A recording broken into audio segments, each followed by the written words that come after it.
Jawaharlal Nehru University and a private fellow at the University of Cambridge. Besides, Dr. Jash has been a fellow and a researcher to many reputed universities and institutes like Harvard Yenching Institute, SAIS, Johns Hopkins University, to name a few. Dr. Jash has authored the concept of active defense in China's military strategy, which was published by Pentagon Press in 2021. So today, Dr. Jash will be speaking on the topic Rise of Asia in the Changing World.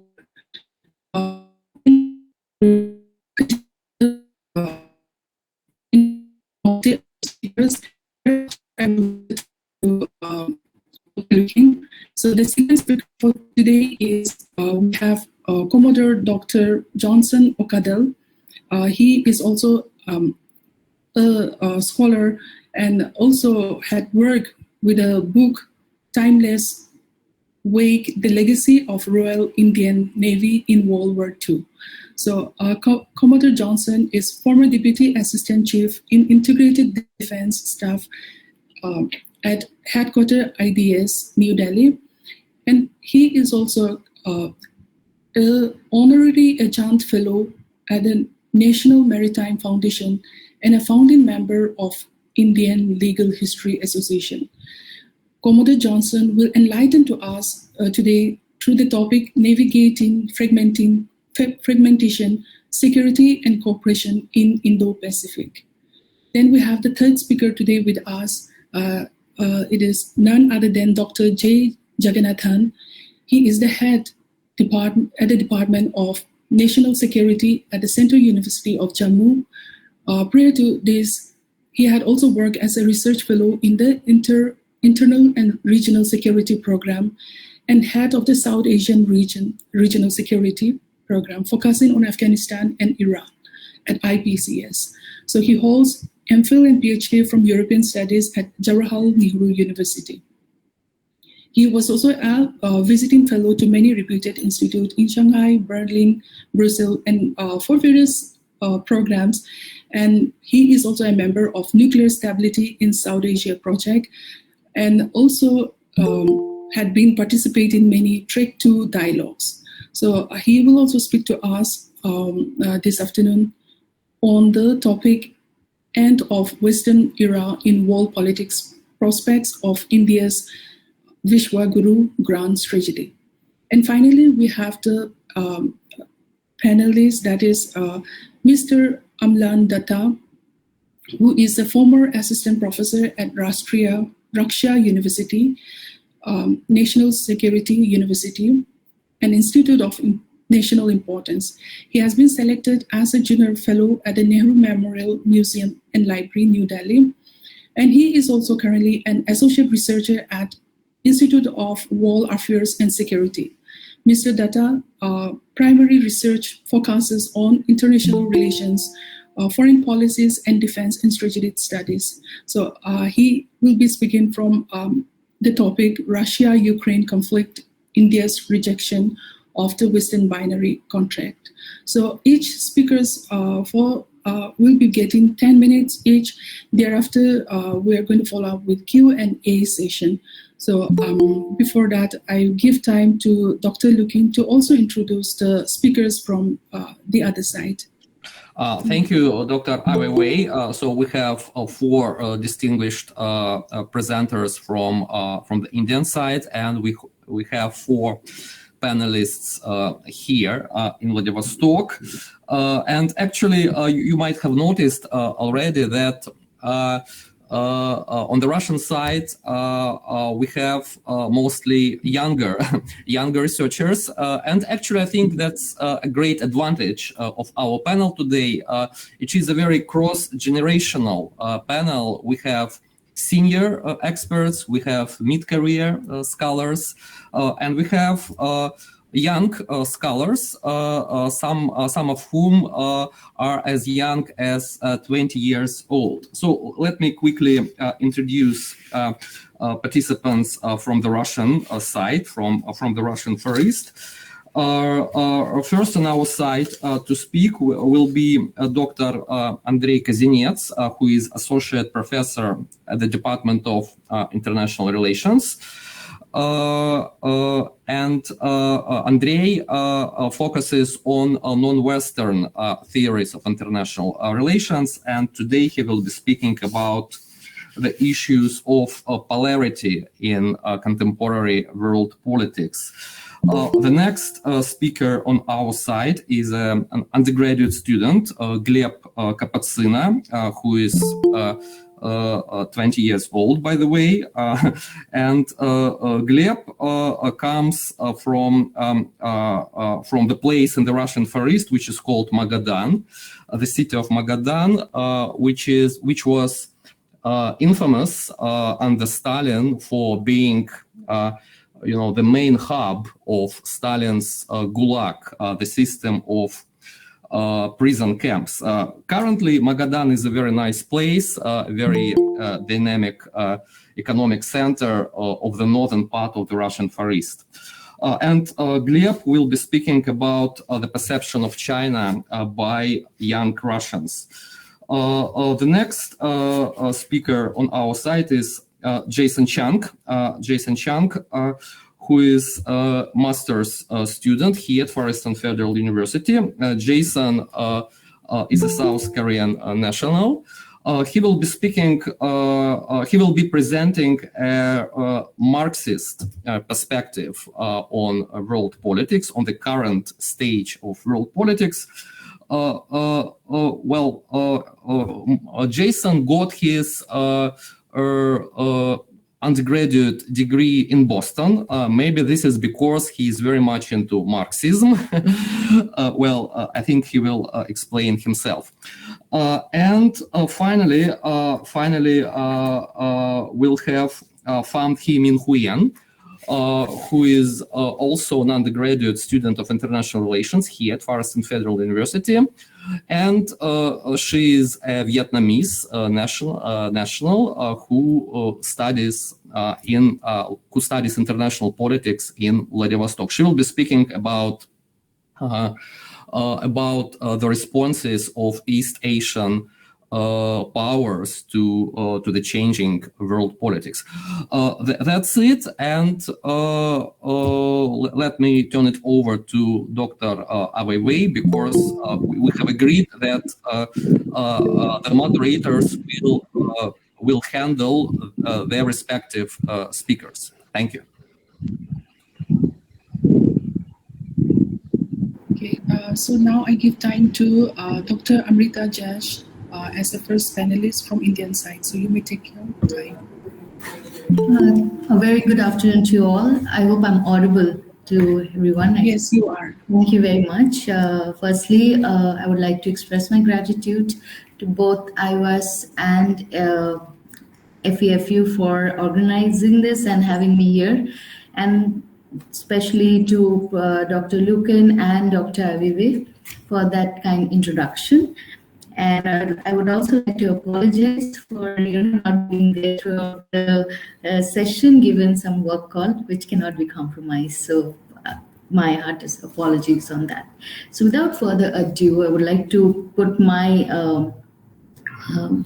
deliberation on the topic that is given, that the end of an era of world politics, quite interesting. And I would like to start with a disclaimer that I see it more of a beginning of an era in world politics, and that's where I locate my case in point today, that is a rise of Asia in the changing world order. And much to the focus is very well of my talk will be on India and China. Now, as we see that, the geopolitics today has shifted, and there's no doubt about it that, what was erstwhile the proteges, let's say, of the West is now in the East. So the discourses on geopolitics or international relations are now taking an Asian discourse, or focusing their attention on Asia. So this has raised the appetite or interest as to why Asia matters. And Asia definitely matters when it comes to 21st century, which is now also becoming synonymous that can we call the 21st century to be that of Asian century. Now here I would like to say that when we talk about Asian century, it's not just about, limiting it to India and China that in terms of growth, but also other here. I'm talking about Asian century. It's Asia that's factoring, and within Asia, it is a select number of countries which are making a lot of difference. Now, I would also like to draw your attention that what has changed now, what was erstwhile that, how we studied international relations or power dynamics, it was mainly looked at from great power politics. So the vision was very narrow. But today, if I put it and bring Asia, it is no more dominated by great power politics. If you see, now case in point is India and China. They are erstwhile colonies. India was colonized by Britain and China, of course, semi-colonized. And today they are taking the reins in, I would like to argue that, they are making the changes, or they are the change makers as well as trend setters in world politics today. Now, what makes India and China significant in defining the contours of 21st century against all other Asian countries? Firstly, economy as point in focus. China, a rising power, or can we say now almost can we argue to be has risen, and India is an emerging power.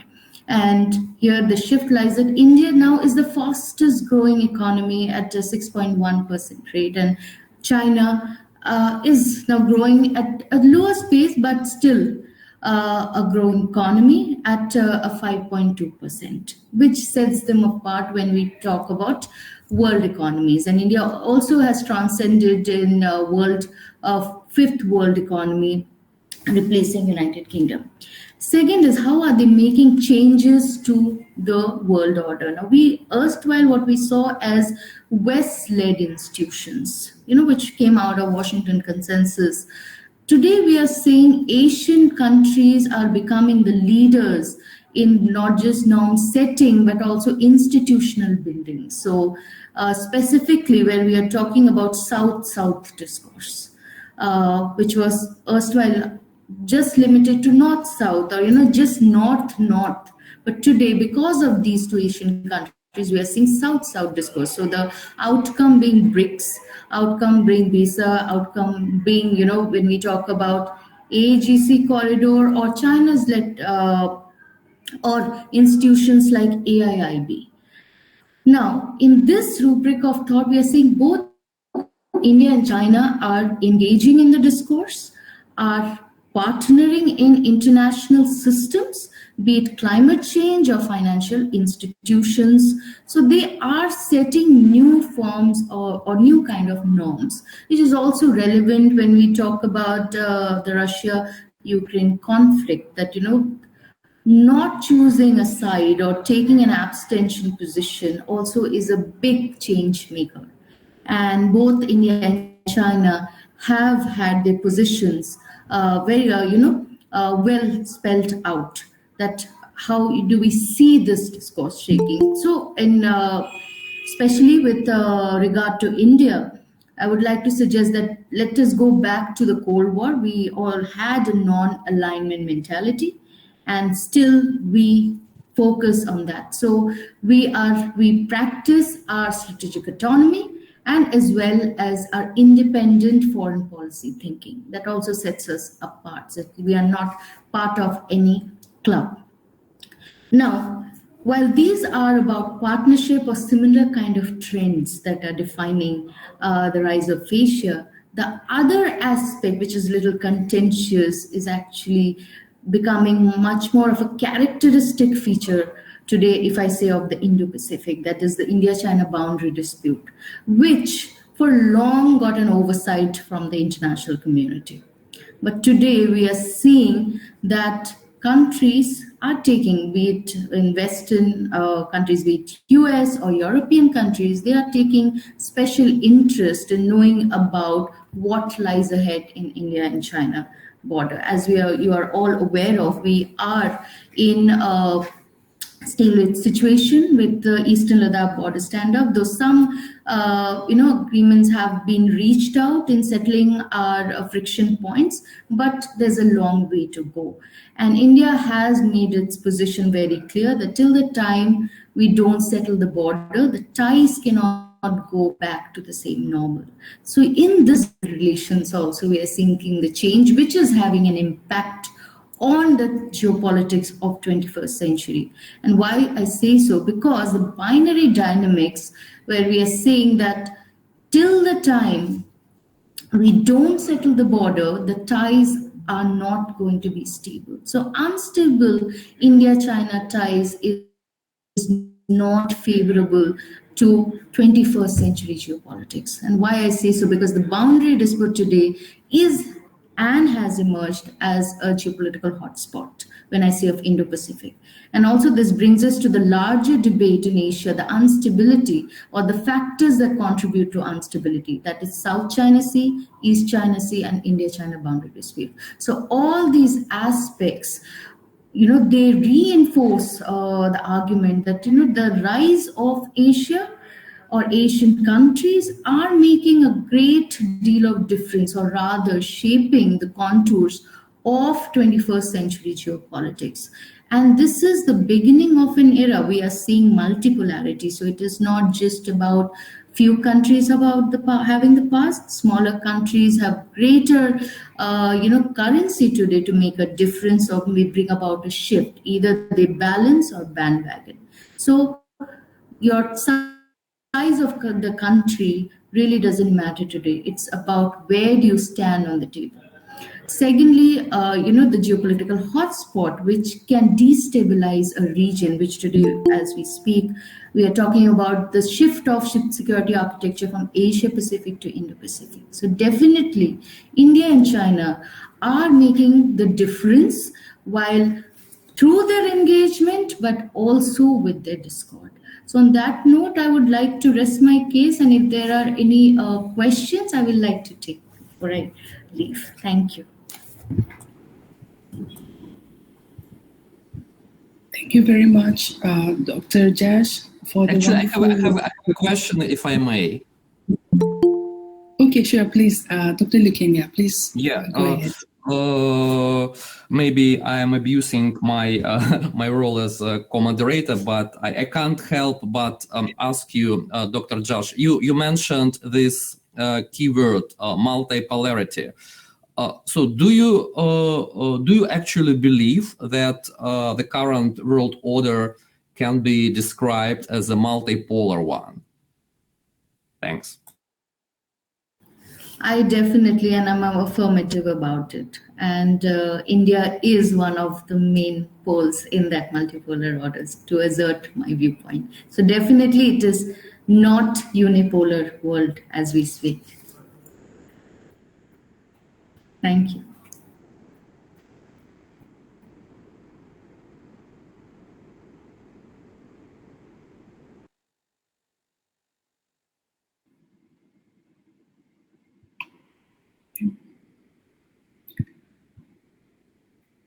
Any other? Okay, Dr. Aveivey, are you here? Okay. Yes. Okay. So, okay, Dr. Lukin. Any more questions to Dr. Jash? If anyone else? Okay. Okay, guys. If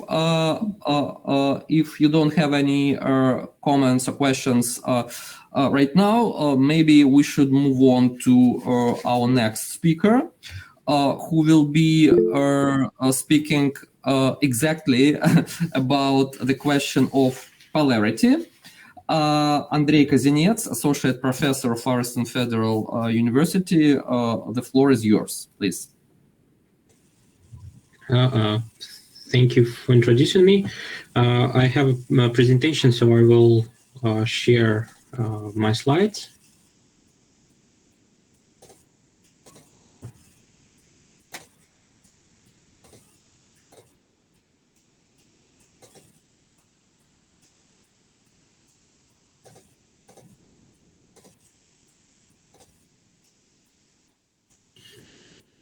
Okay, so please tell me, do you see it?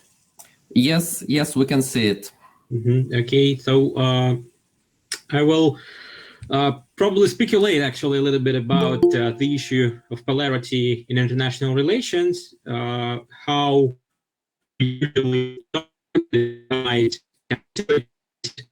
be eventually. In this regard, actually, we need to start with the thought which is usually attributed to René Descartes, that people would get rid of half of their troubles if they could agree on the meaning of words. In general, of course, this is sometimes the problem for social science and for international relations in particular. Sometimes we do not have the exact meaning or the exact laws like in the world of physics, for example. We can have hundreds of versions and definitions of democracy, for example, hundreds of definitions of what is great power and what is not a great power. And sometimes, of course, it causes us a trouble. Another thing is that actually many issues and concepts which, like for decades, were used in international relations, international relation theory, were extracted from other disciplines. And in this regard, I guess, if we talk about polarity, first of all, we can have an assumption, the first thought that polarity, probably this is something from physics, like we have, for example, in a magnet, we have a polarity, north and south, plus and minus. And in these kind of cases, actually, we might say that usually we talk about polarity in physics when we have two poles, plus and minus, north and south, which are also basically the same in terms of their size. So they have just different charge. But we cannot say that in a magnet, for example, the north pole is 2 times stronger than the south. If it's so, usually we consider that this magnet is broken. The same goes with electricity and so on. However, of course, from the IR discipline, we know that usually, basically, we consider polarity, whether we talk about unipolar system, multipolar system, is basically the question, the issue of distribution of power within the system. And if we have several major spots of this power concentration, then it means that we can have several poles in this regard. So in this case, we might say that it's no longer works like in physics, because more and less than 2 poles is actually possible. Some scholars, as you know, of course, even consider that we could have an international system with 0 poles, which is also probably impossible in the material world of physics.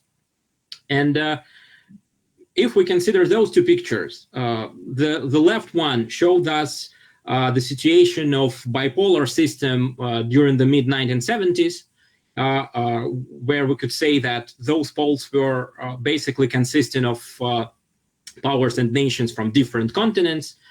On the right side, what you might see is the situation prior the First World War.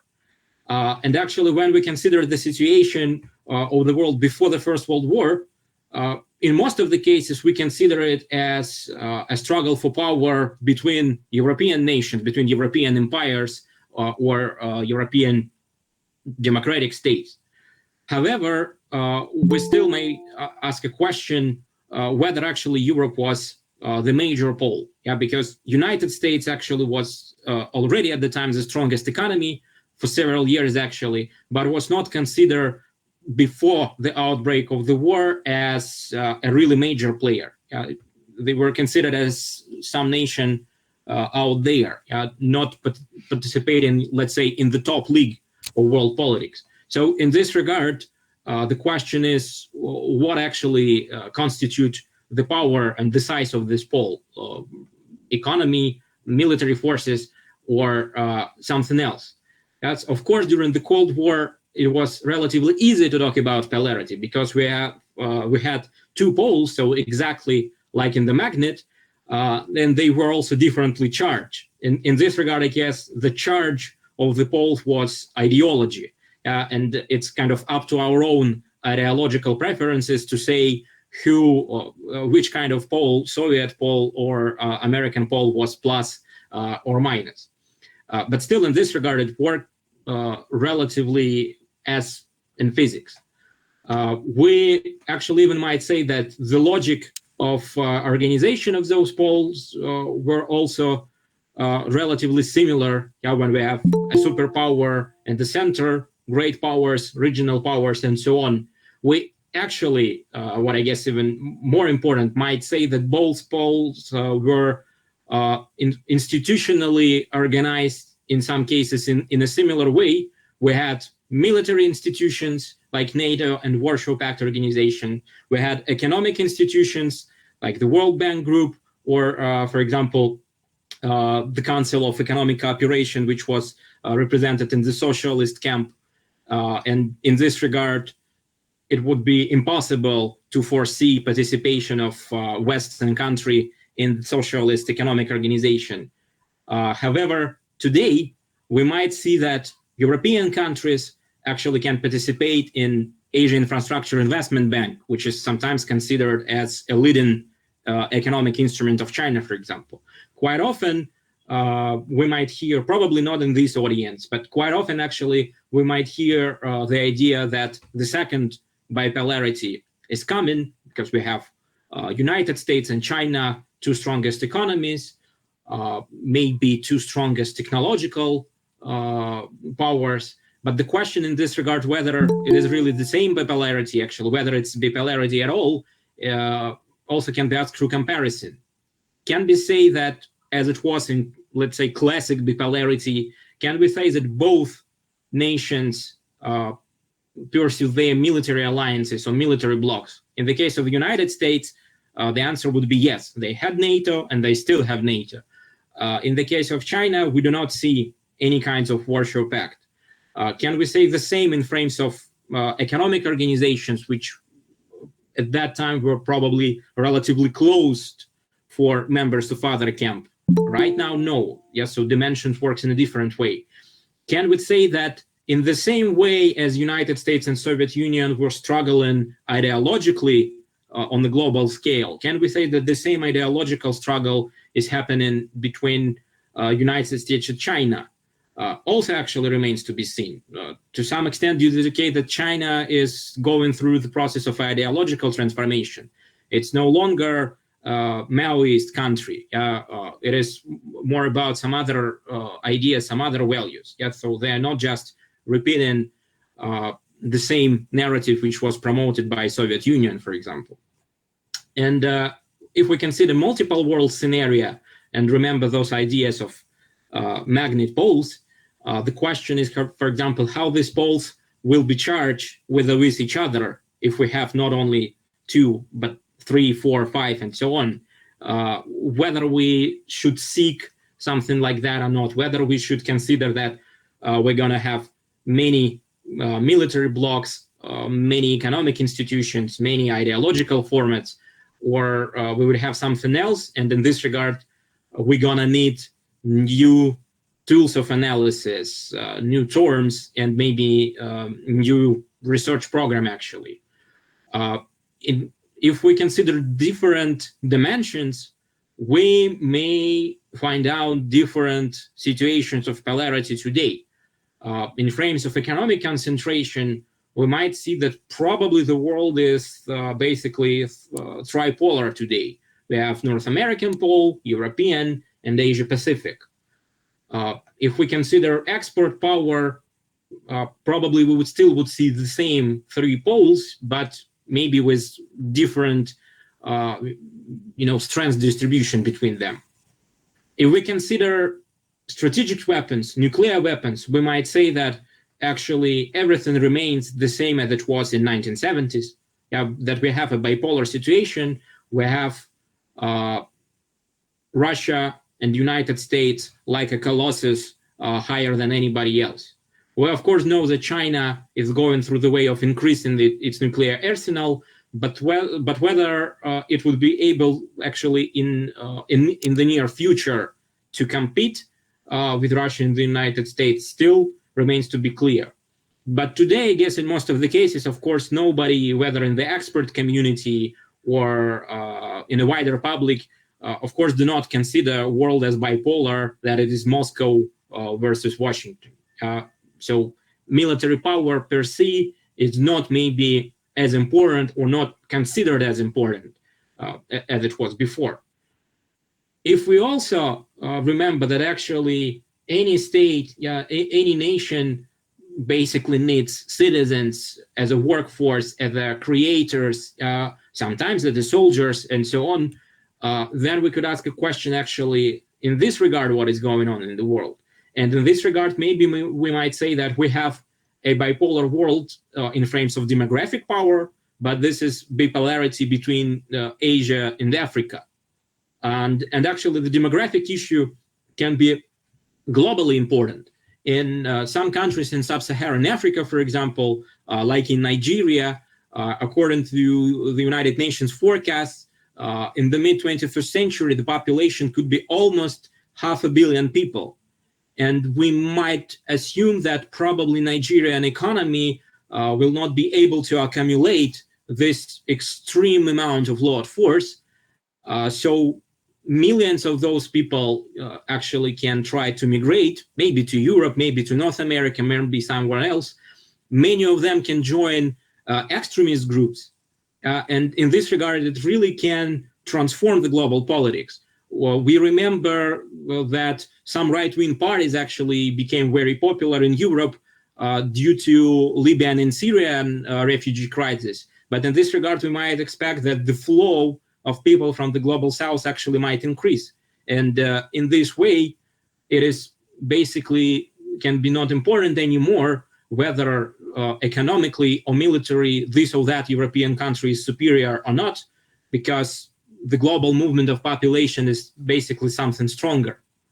And in this regard, we might say that the demographic situation in one region can transform political situation and ideological situation in many other regions. And this should be taken into consideration as well. If we consider historical economic distribution... Andrey, I'm sorry, you have 2 minutes left. Okay, if we consider historical economic distribution, we also might say, especially if you take a look in the beginning of this table and in the period of 1950s, 1970s, it was also easy to say that the poles of Soviet Russia and United States were comparable because the difference between them was not so high. But if you consider the period of the first actually year on this table, we should say that China and India should be considered as the dominant powers, but because the world was remarkably less connected at the time, in most of the textbooks on history, we do not see China and India as the global powers at the time. Still, people would mainly write about Columbus' geographical openings and so on. So some comprehensive power measures also sometimes can have us a surprise in results. For example, in the 1945, United States composed the half of the world's GDP. It was the only country to possess nuclear weapons, which is really remarkable military know-how. But still nobody talks that the year of 1945 or the year of 1946 is the unipolar moment. Usually we consider that unipolar moment as the period of 1990s. But at that time, United States had less share of global GDP and was not the only country possessing nuclear weapons. So maybe it's not economy, it's not military, it's something else which should be included. We can try to use different measures, but in the end, I guess in some point we need to remember the classics. In the words of famous Hans Morgenthau, that political power is a psychological relation. And in this regard, we might have a completely different picture. Can we calculate the distribution of this psychological relation, of the psychological power? Yeah, can we calculate what is legitimate or illegitimate distribution? And if we're talking about multipolar world still, the question and the problem which I see that quite often we see it as maybe a resemblance of Westphalian Europe, which was also probably multipolar region. But the question is actually whether different regions of the world, Latin America, Africa, Asia-Pacific, South Asia, whether actually they should, let's name it, work as Westphalian Europe, Europe in general, or maybe they would resemble some of their historical analogues, like the tributary system of China in East Asia, maybe something like that, maybe something else. And in this regard, of course, we should clarify the terms, but also think what tools and what instruments to use. Maybe Western concept, Western political science is not enough to talk about not only Western, but multi-regional and multi-civilizational world. So that's all from my side. Thank you very much for your attention. Thank you, Dr. Kozinets. Having listened to your very interesting presentation, frankly, I'm a bit confused. Dr. Jash told us that she's convinced the world is multipolar now, and you didn't give us any clear-cut answer to this question. So let me press you a bit on this.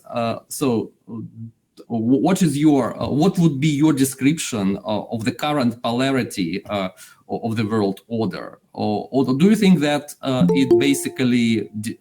it's basically impossible to label it in terms of polarity?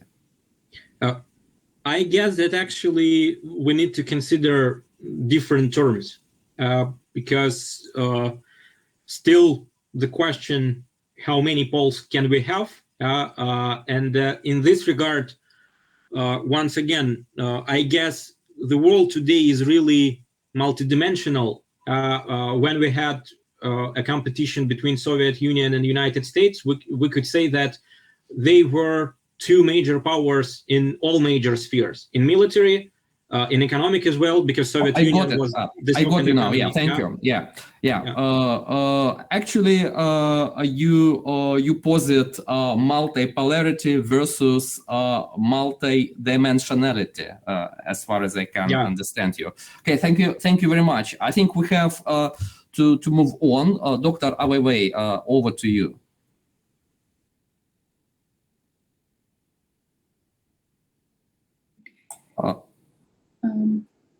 So if there is any other question from the audience or okay, so if there is no question, I will move to the next speaker, that is Commodore Dr. Johnson Odakkal. The platform is yours. Thank you, Dr. Aveivey and Dr. Artyom. Just allow me to share my screen, but I hope it will come up. And okay, I trust you can see the screen and listen to me. Yes. Yes, we can see it. Thank you. Excellent. Okay. Firstly, I want to express my gratitude to the Far Eastern FEFU Vladivostok and IWAS on a very personal note. Even as I speak, you know, the person who's put this conference together in many ways, there is a personal note. Jyoti Ranjan has been a classmate of my son. So I acknowledge I am not going by my physical age, but I am here as a fellow learner, but I'll share my viewpoints. So thank you for the opportunity to be here. This is an era of unprecedented global transformation, and the Indo-Pacific stands at the forefront of a new world order marked by an intricate web of security challenges, cooperation. And the more we dive into this landscape, it is very clear that the waters we navigate are turbulent and yet teeming with possibility. So a journey through the Indo-Pacific promises to offer a glimpse into the future of global politics as we confront the tides of change that subtly yet irrevocably reshape the world around us. The international order appears stable on the surface, but if you closely examine, there are three shifts I would talk. One is the maritime security and regional cooperation. Second is the impact of climate change. And the thirdly is this entire emerging concept of biodiversity beyond national jurisdiction. So in this talk, I want to go through these three aspects. I will be talking about the maritime domain. I will address a few theoretical paradigms from my own PhD work, and I will close with some thoughts on regional cooperation as the direction. But before I start that, I'm going to take about 15 seconds and pay this tribute. These are three visuals. Two are from the Bay of Biscay, where an Indian, Commander Abhilash Tomy, is about 100 miles from Las Diolon and about to finish a solo circumnavigation, which has been won by the person on the right, a South African lady sailor. The original race more than 54 years ago was won by a Britisher. Is there a shift happening? Maybe. And on the bottom left is Indian naval ship Teg, 11 years after its commission in Russia, today is providing evacuation operations. There are many things happening in the world. But let's go on to what I want to talk about. As global powers emerged during the transition from the medieval to modern era, the Mar Liberum enunciation of Hugo Grotius and its associated Mar Clausum did show the rise of maritime prowess right through the Industrial Revolution and the two world wars. Classical realism and international liberalism interplayed on the global stage, marked by the collapse of the League of Nations and the subsequent birth of United Nations after World War II. In the subsequent 8 decades, power dynamics have unfolded through bipolar, unipolar, multilateral, minilateral. We will lose sight. I think I agree with my previous speaker. Polarity as a concept is probably being challenged. But in the midst of these shifting sands, the maritime domain remains a steadfast pillar of freedom and good order. Despite fluctuations in global order, the seas continue as the lifeblood of the world's economy and sustenance. As geopolitics merges and transitions into geoeconomics in the later part of the previous century, seafaring, maritime connectivity, commerce, and ocean jurisdiction and jurisprudence provides an anchor of stability. Even as the ocean's significance for global trade and commerce grows, securing the seas becomes a top priority. And today there is a competition for resources. Non-state actors like pirates, traffickers, and terrorists exploit the vastness of the oceans. And as we evolve into these security challenges, it is essential to see the environment remain stable. Climate change and sustainability are the most pressing issues facing the world. The Great Pacific Garbage Patch is not just a topic for National Geographic, but dead zones created by excessive nutrient eutrophication lead to hypoxic or low oxygen areas are no longer a local phenomena. They endanger maritime life. And ocean acidification and disrupted cycles threaten the Earth's delicate balance, where this becomes the key order of attention, even if it is not popular to choose so. And in this aspect, I want to talk, even as we transition from seeing the sea as global commons, now redefined as the global environmental commons with the BBNJ of biodiversity beyond national jurisdictions, we are seeing a transition where deep sea ecosystems are crucial to ocean health. And as we explore and exploit this region with mindfulness of risk of irreparable harm, we need to balance economic development and conservation as essential. So this is the journey. We recognize sea as a global commons, but we want to slowly have jurisdiction over what was called the area when UNCLOS was being formed. And though jurisdiction becomes a valuable starting point, strategic convergences and divergence may lead to militarized deployments and weaponization. It is true, and I have, as a former naval person, say the role of naval forces in maintaining maritime security has grown intricate. But beyond operations such as freedom of navigation and countering piracy, they have to face cyber threats and unmanned systems, and they will need to address more of rescue operations and addressing the challenges of climate. And so in that transition, I just want to talk briefly about theoretical constructs. Now I've presented on this visual the classical Western journey, which has seen classic realism emerging to liberalism, a belief in institutionalism, post-colonialism, feminism, and even constructivism. The problem that happens is each of these theories were fine in the context when they were defined. And it is suitable for a scholar to pick one over the other. But I feel they fall short in defining the primary attention when we come to the maritime domain. Very briefly, I am presenting that we need to do a maritime approach. And this is what has worked in my thesis, which operates at 3 levels. And this is what we see happening in the globe.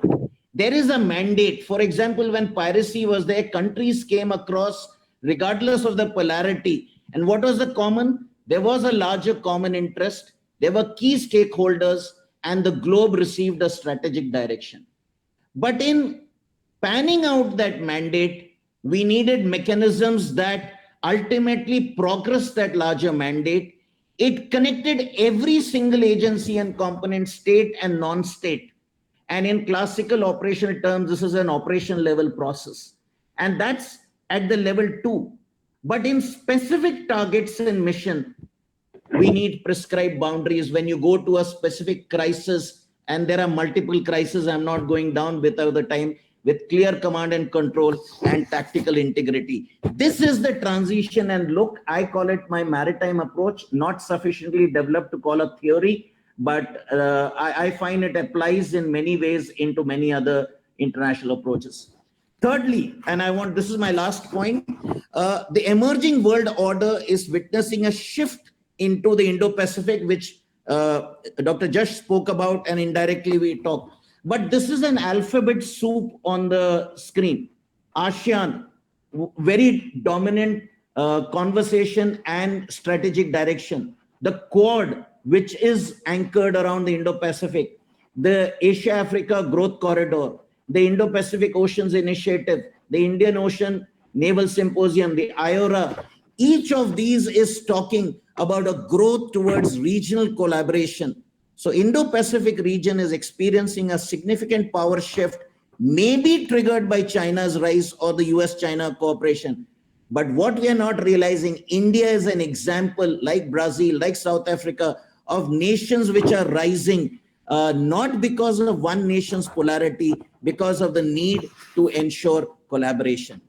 In conclusion, the evolving international order has witnessed significant changes, particularly in the maritime domain and the Indo-Pacific. As the world grapples with the impact of climate change and sustainability and biodiversity beyond national jurisdiction as a common, environmental common, new theoretical constructs in international relations need to be examined further, where this is one of my central collaborative maritime competence. This is what India leads. When the Prime Minister says Sagar, security and growth for all in the region, one nation cannot provide it. We have a collaborative construct. So as the international order evolves, it is crucial for countries to collaborate and strengthen regional institutions for an inclusive and rule-based order that respects the sovereignty of all. By embracing this cooperation and fostering a deep understanding of complex dynamics, the global community can navigate fragmentation of the international order and work towards a stable, secure, and collaborative future in the maritime domain. So the order changes, But like the currents of the oceans, it is a constant circulation. We would be tragic if we fixed some constructs of certain place forever. It will continuously evolve. Thank you, and I've completed. Thank you very much, Commodore Johnson, for the brilliant presentations. So I would request the audience if there is any questions from the audience for Dr. Johnson. Okay. Yeah, I think Dr. Andrey has raised it. Thank you, Dr. Johnson, for your presentation. I wonder, in that part of your presentation, when you had the slide of different theoretical approach, like realism, and like finishing with feminism and so on, we can say that they were defined by the age when they emerged. Yeah, but we also could say that in most of the cases, we can geographically define also where they have emerged, actually, in Europe or in North America. And in this regard, what is your opinion when we talk about Indian Ocean, when we talk about Indo-Pacific? Do we probably need to find other topics? Because I'm also like interested in the issue of non-Western IR, and in this regard, can we find solutions there? Thank you for your question, Dr. Andrey. I understand what you say. And this is one of the, I'm a student, I'm still learning IR, after about 10 plus years since my work on it. You are right. Many theoretical constructs in international relations have a context of geography, if I would rather say the location and the scholarship and the time period. And in that sense, we do sometimes extrapolate the principles to sometimes constructs where it was not originally meant to. In that sense, since we agree there is a center of gravity shift towards the Indo-Pacific, one of the common things, we don't realize India and Russia collaboration or India and other countries, we think continental, but the reality is maritime. I mean, I'm not just saying because I'm come from a maritime origin. If a nation is secure on the maritime frontiers or on the maritime corridors, then this comes. Why did I use the word maritime? I'm using it beyond the domain. I'm using it, a maritime domain is inherently collaborative. When it was being said non-aligned, what we are saying is we don't want polarity to define our identity. What we are saying is based on, that's what our foreign minister has been saying, Dr. Jaishankar. When required, we will work with the concerned stakeholder. We are not forming into groups. So it goes against the classic principles. And that, for me, from the maritime domain, it is collaboration. Even if you are two contenders in a race, if one is in trouble, the maritime code ensures you will go to rescue. And we see that happen. So I'm picking principles. I'm calling it maritime, not only from domain, but the principles from the maritime domain, which is regional, where required global, collaborative, mutually building. And I think that's what we are finding happening in the Indo-Pacific. So maybe as a pure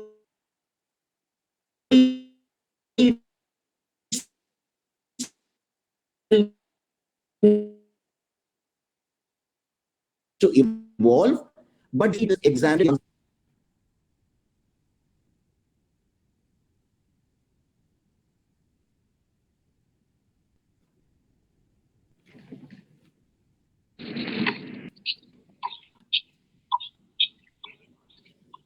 Yeah, I hope.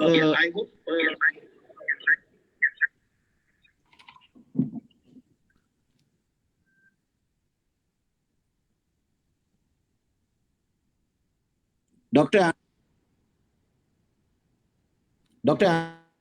Andrey, could you hear me? Did I answer your question? Yeah, in the end, I had some sound trouble, but yeah, I got the general point of your answer. Comes food for thought.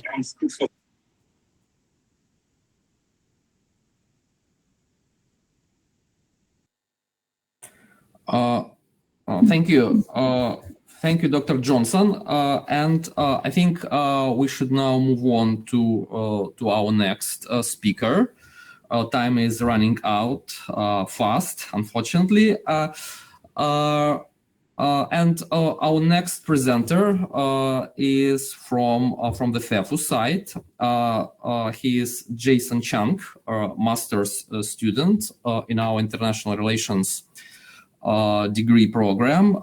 Jason, are you online? Yes. Yes, please. The floor is yours. Am I audible? Okay. No, first I want to say I'm quite overwhelmed to be part of this very distinguished panel. I'll start right away. The title of my presentation is Hegemonies and Their Terminal Phases, a World Systems View on the Current Crisis.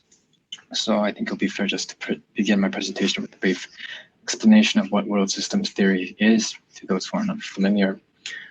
The uniqueness of world systems theory is the description of world history and history of Western capitalism in particular, as a story of successive hegemonies from the Italian city-states of Genoa and Venice in the 16th century to the United Provinces, to Great Britain, and finally to the United States.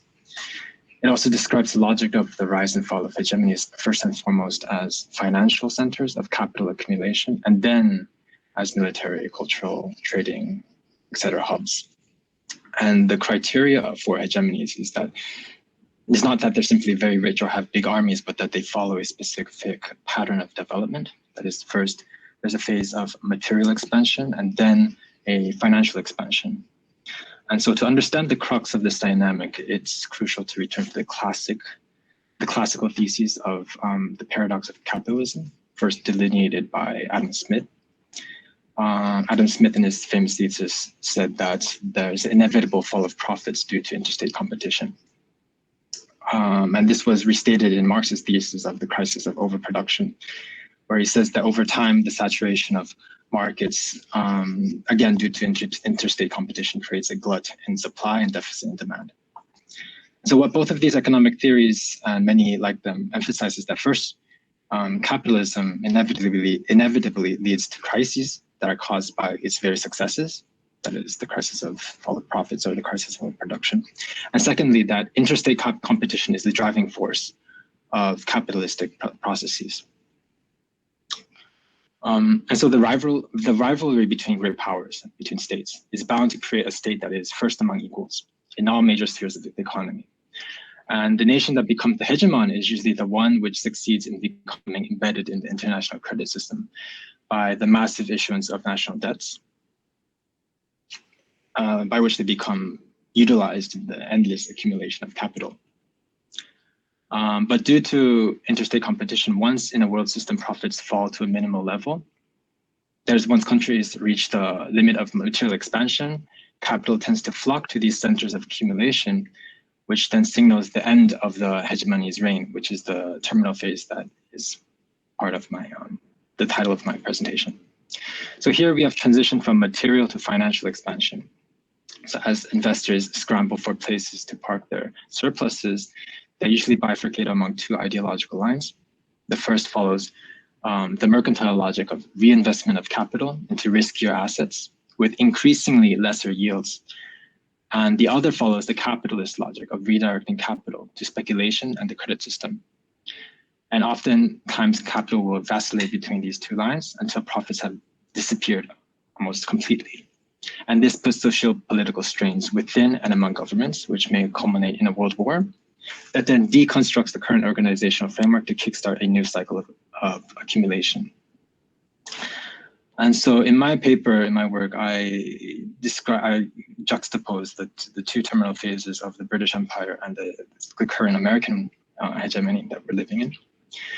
The start of the hegemonic period of the British may be called the Napoleonic Wars, which led to a 6 times increase in public expenditure, funded mostly by merchant banks. Although the debt was mostly paid off due to the First Industrial Revolution and the colonial revenue from the Americas and South Asia, the resumption of the gold standard in 1825, London became not only the world's lender of last resort, but also the world's factory, the world's entrepot, and the cultural capital of the first liberal world order. And so, but the terminal phase of the British hegemony, now we're talking from the material to the financial expansion narrative phase. The terminal phase of the British hegemony began with the Great Depression of 1873, which was essentially a 30% deflation on practically all commodities. The immediate cause was the boom of railway systems on continental Europe, which flooded markets with commodity. But overall, it was the outperformance of Britain by her German and American counterparts during the Second Industrial Revolution, which drove prices down and profits down. However, when British industries were lagging behind, her finances flourished because as countries were promoting protectionist measures across Europe, this led to idle surplus capital flocking into the great financial houses of London, where they would then be reinvested. And this financial expansion was the mark of the terminal phase of the British hegemony, which would last until 1931, with the collapse of the British pound's gold standard. Now, the start of the American hegemonic phase began after the Second World War. By the end of the Second World War, the United States possessed 70% of the world's gold reserves. But most importantly, they had an ideological kind of goal, which was to lead the whole world into this system under the US leadership. So under various US military grants and foreign aid programs, the US and their allies experienced a golden era of capitalism from 1950 to 1973. This phase was the American phase of material expansion. It was marked by a 6% annual growth rate among developed countries, namely US, Germany, and Japan. But just like in 1873 in Europe, competition from Japanese and German corporations quickly decreased rates of profit. And by 1971, the US recorded its first twin deficits. And by 1973, Nixon had to abandon the gold standard to increase competitiveness of US exports.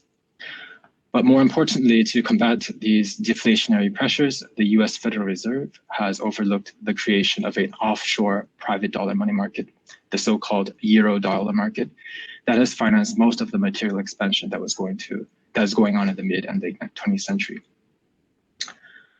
In 1979, Paul Volcker, the Fed chair, pulled the plug on this mechanism by hiking interest rates to 15%, thus repatriating all the offshore dollars and dollar investments.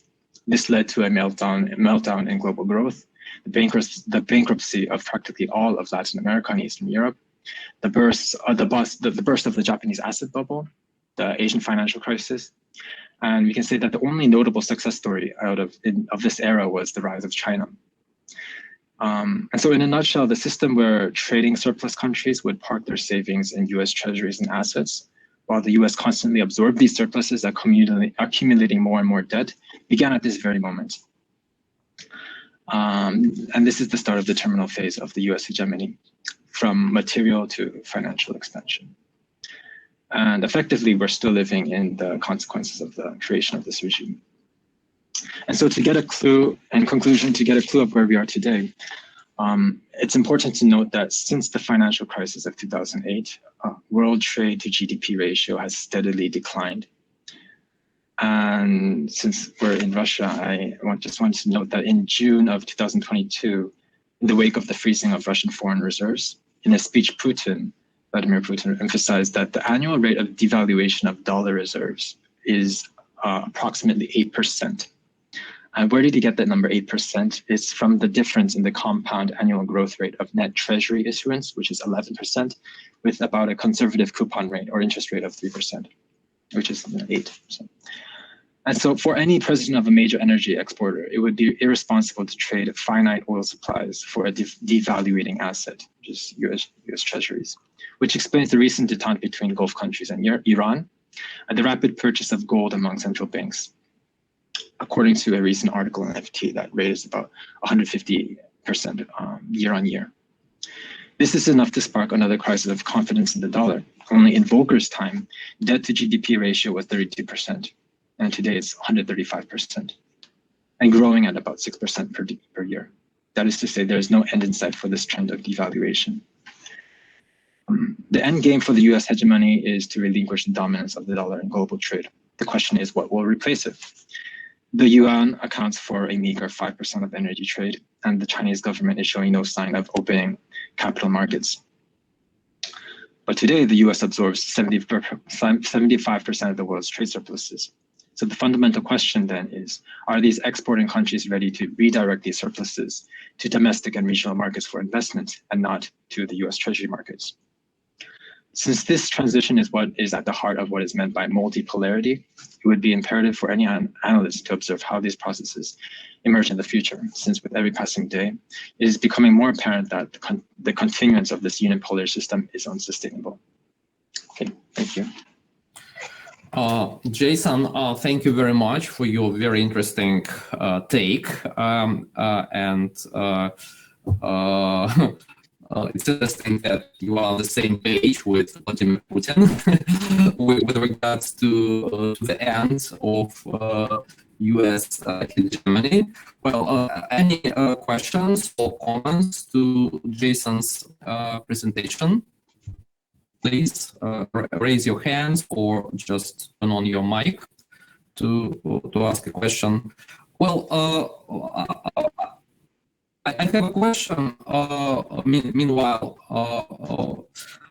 Jason, you just predicted the end of American unipolarity, of American hegemony.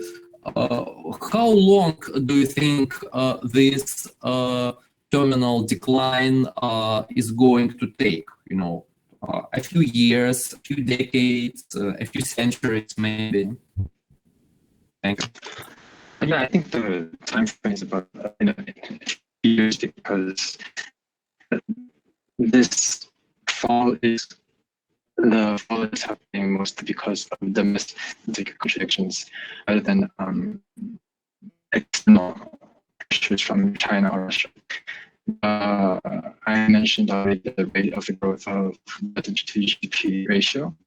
I would also say the rate of the falling rate of tax revenues of the United States that covers only 75% of the total budget. So if the United States doesn't find a way to get out of this current balance account deficit problem, and it will eventually lead to an internal crisis, then something that comes from maybe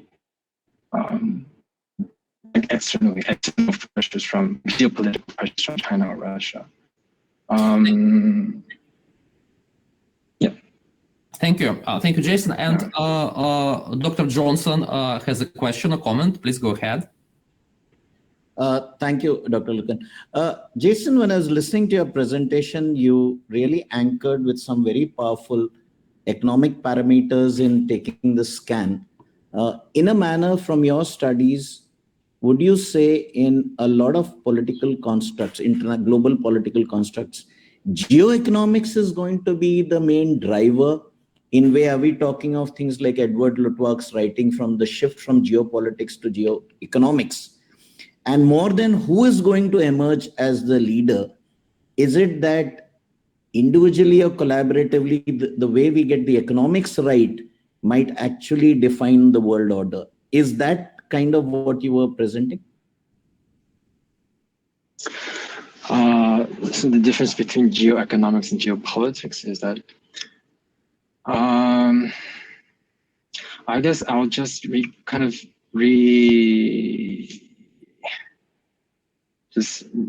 repeat my answer to Dr. Lukin, which is that the pressures are coming from domestic internal contradictions in the U.S. Economy, which is that the biggest beneficiaries of the past 40 years of globalization have been these large exporting countries like Germany, like China, and the share of American manufacturing of the world share has been steadily decreasing, and so So in fact, I'm essentially saying that it would be beneficial for the U.S. to retire from its role as of the dollar as the dominant currency in world trade and world investment. The problem is we don't know yet what is coming to replace it. I cited that Chinese share of energy is only 5%, and it is not likely that the government will open more capital markets anytime soon. So,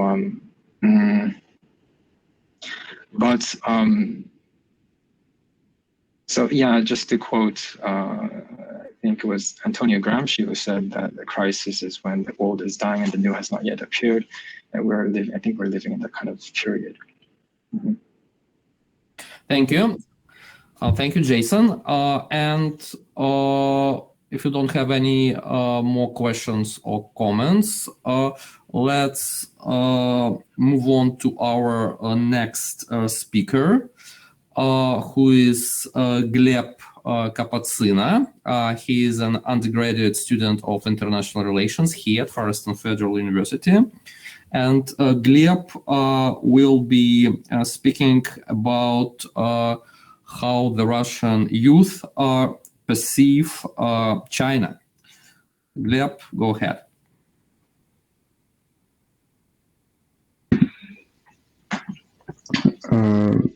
Good evening, good day, everybody.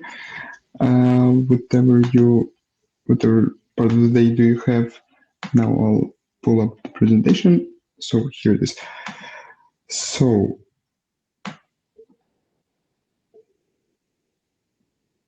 can you see it now? Yes, we can see it. All right. So no matter what the political order today is in the world now, and how multipolar or bipolar it is, I think it's time to talk about those who will shape it. And this is the young generation, the next generation. And today I want to talk about how young Russians perceive China. So what got me interested in this topic is the growing Chinese power and Russo-Chinese interdependence upon each other. And it raises an interest in the Russian populace as large, and of course in young people as well. And recent Pham poll, which is the major polling station here in Russia, also shown that youth is more cautious towards our southern neighbor than people of the older generation. So as you can see, while the outlook on the China is predominantly positive, we can see that it's definitely that young people are more cautious towards. Gleb, I'm sorry. Could you just turn the pages of your presentation? We can only see the title page so far. Really? Sorry. Now it's okay. Yeah. Mm-hmm. Thanks.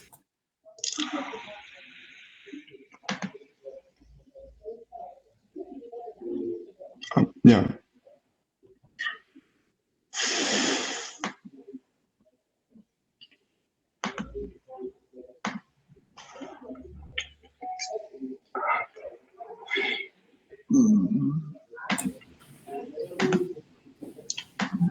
I'm sorry.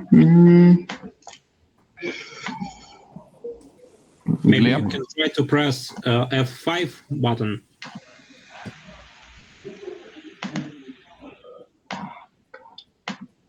Gleb, you could just go ahead without the slides if.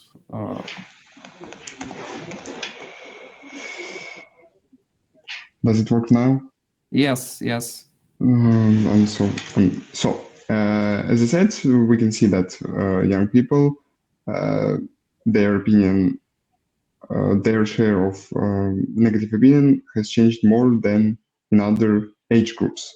So, because of that, because of this poll and reasons I stated, I wanted to look how my own perception developed. and I wanted to examine the views and outlook of my fellow students of my age group. And to do so, I used my own experience of people that I know, and I even conducted a small psychological research. Well, in childhood, my perception of China was based around opinions of adults that were around me, and experience that I got from, well, Chinese market in my hometown of Magadan. We used to go there to buy cheap things and interact with Chinese people there, and the opinion that I gauged about China in childhood is that this is the place, this is the world's manufacturer, and you can get pretty much everything for a quite nice price from China. Then about well, other influences that were present in my childhood. These were the mainly the talk of more older or more senior people. They were pretty much hit by the trauma in the 90s, and they felt, neglected by Moscow, by Russian authorities as a whole, and feared that the Russian state would sell or even let Chinese overtake far eastern regions of Russia, either by the means of mass migration or investment by Chinese companies, or even by military means. And this was always the topic of talks about China that my parents had, and their maybe and people from their social circle. However, when I was in high school, this outlook gradually changed because of Chinese products that arrived on the technological market, and we saw China in a new light as a country with very developed technological sector, and the country that produces good quality technological products that are a bit cheaper even than their Western competitors or their competitors from South Korea, like LG or Samsung. And this change is actually very well represented by this graph, in which we can see the share of Russian smartphone market that is held by different mobile phone companies. And as you can see, there is a trend of Xiaomi and Huawei and other Chinese tech products. They were and they still are on the steady rise from 2017 and to 2014. And they have become more and more prominent in our life. And well, I use, for example, a laptop from Huawei. So of course, the perception of China changed, and in the eyes of the young people as well. And what outlook do I have on China right now, on its position in the world? It has really fascinated and rich culture and history. I took an interest in it, I guess, in high school. I was basically glued to my phone and to my laptop and was reading all about the Chinese history and its culture, and just many different events that happened in the country. And also I took Chinese as my second language here in FEFU when I enrolled in the university. And I guess the Chinese history and culture is not really it's not the major point of in Russian society, and we still have quite Eurocentric view of the world. So I think this is definitely a topic to explore more. And from the professional standpoint, there is a demand in good experts on China in its foreign and internal politics and economy. Too often can we see in the internet false translations of some Chinese proverbs or something like that, or misunderstandings of its internal dealings. And well, China is quite a closed country, and it's logical that it's quite hard to gauge what is on the mind of the Chinese power brokers, for example. But in Russia, there is a high demand on Chinese experts. And also China provides massive opportunities for educated young people who are not interested maybe as much as me in politics, and who have a good command of Chinese and English.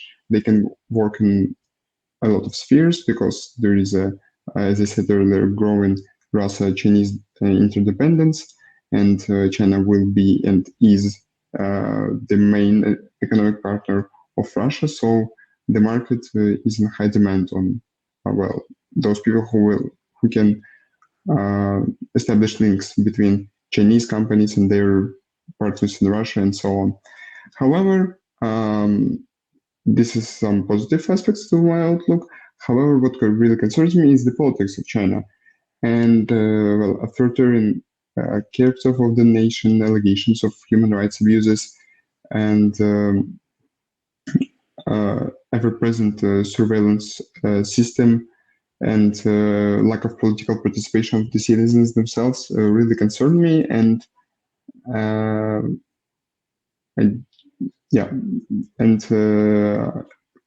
it also concerns me more as I feel that Russia is taking some lessons from the Chinese textbook. So yes, it is definitely an issue for me to not to overlook too. So how do my students feel? To learn this, I conducted the research using method of free association experiment. I asked 48 students from Magadan, Moscow, and Vladivostok, aged from 19 to 21, to name the first association that comes to their mind when they hear the word China.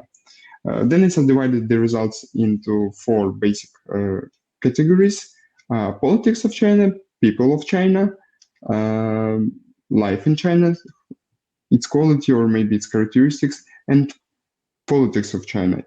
They are all very vague, but I think I try to have some, representation of every opinion. So the majority of these associations, they are connected with culture, especially food, and they are definitely positive ones.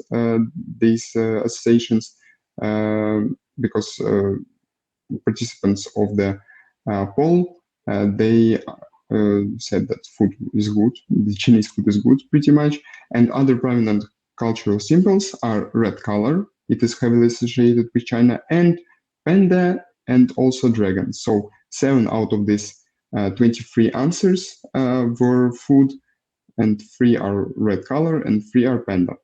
10 answers could be attributed to the category people.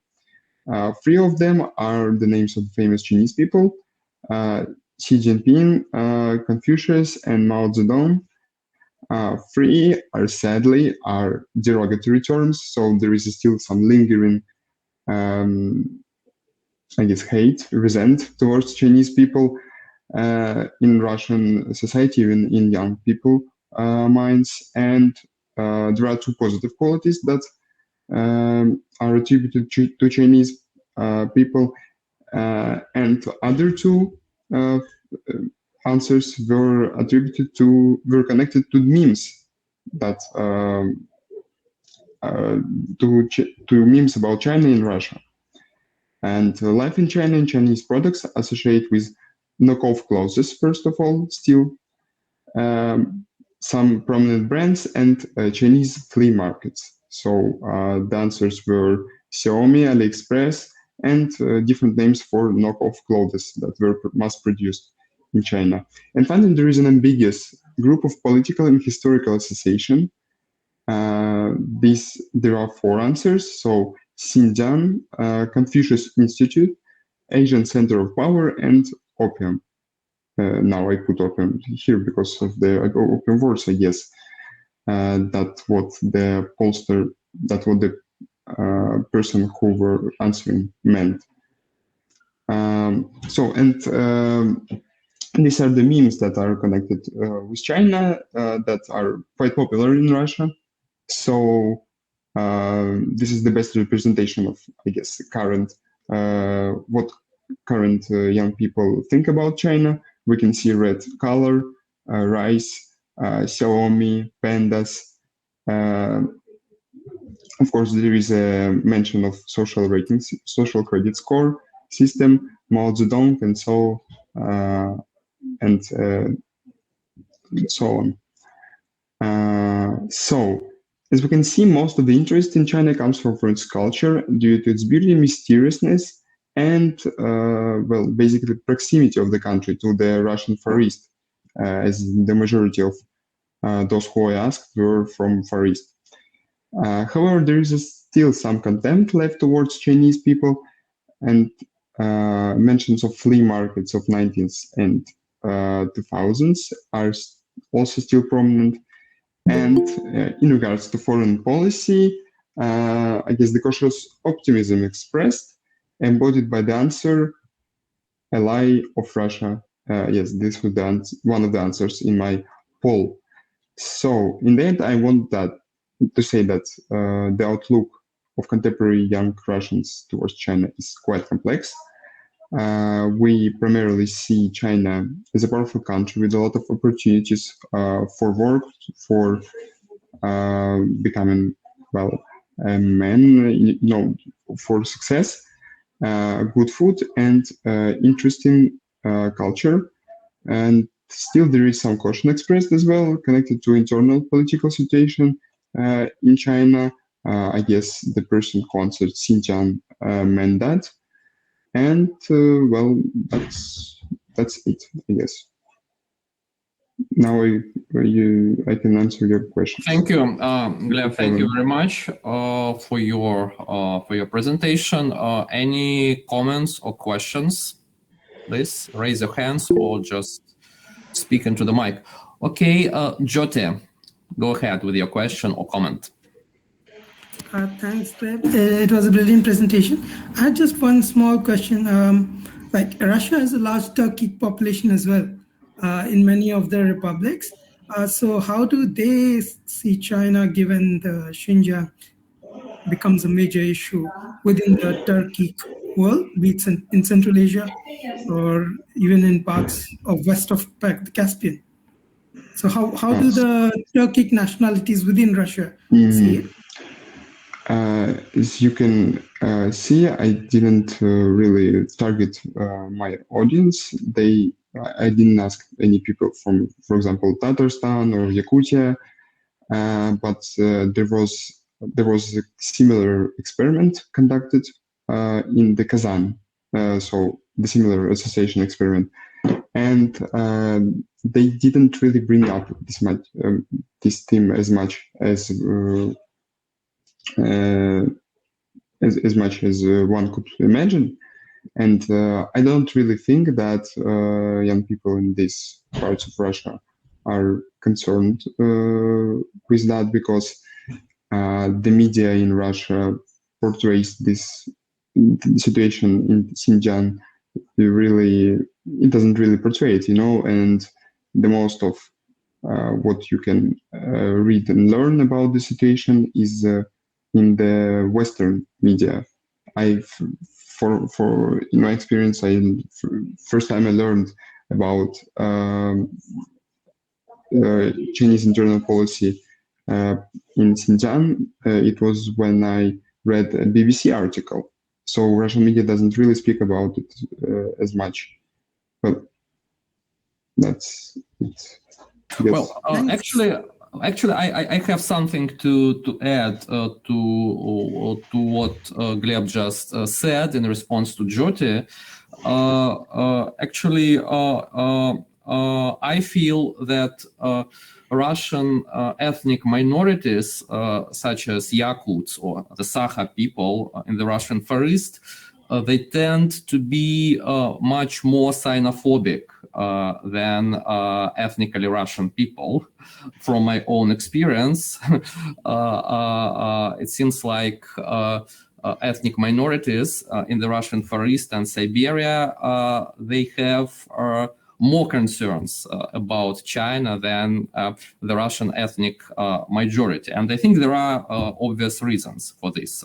I'm sorry for my intervention. Any more questions or comments to Gleb's presentation? Professor Kozinets, please. Gleb, thank you for presentation. One short comment. In your social survey, have you divided your respondents on those who have been in China and those who have never been in language or Chinese culture, and those who has nothing to do with China, whether their opinion different or maybe the same?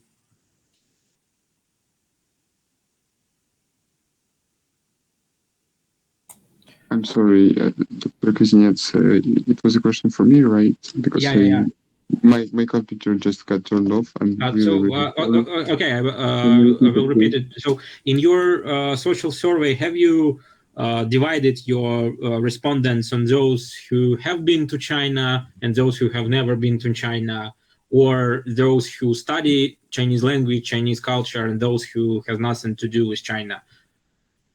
Maybe you plan it for the future. No, I did not do this. I just, because the matter of fact, I took basically this method of free association from this poll that was held in Kazan and Xi'an, and they were asking people of all creeds. And so the answer is no. Actually, I'm sorry, we are running out of time. So I think Gleb's survey was rather limited, and I'm not sure whether it was representative.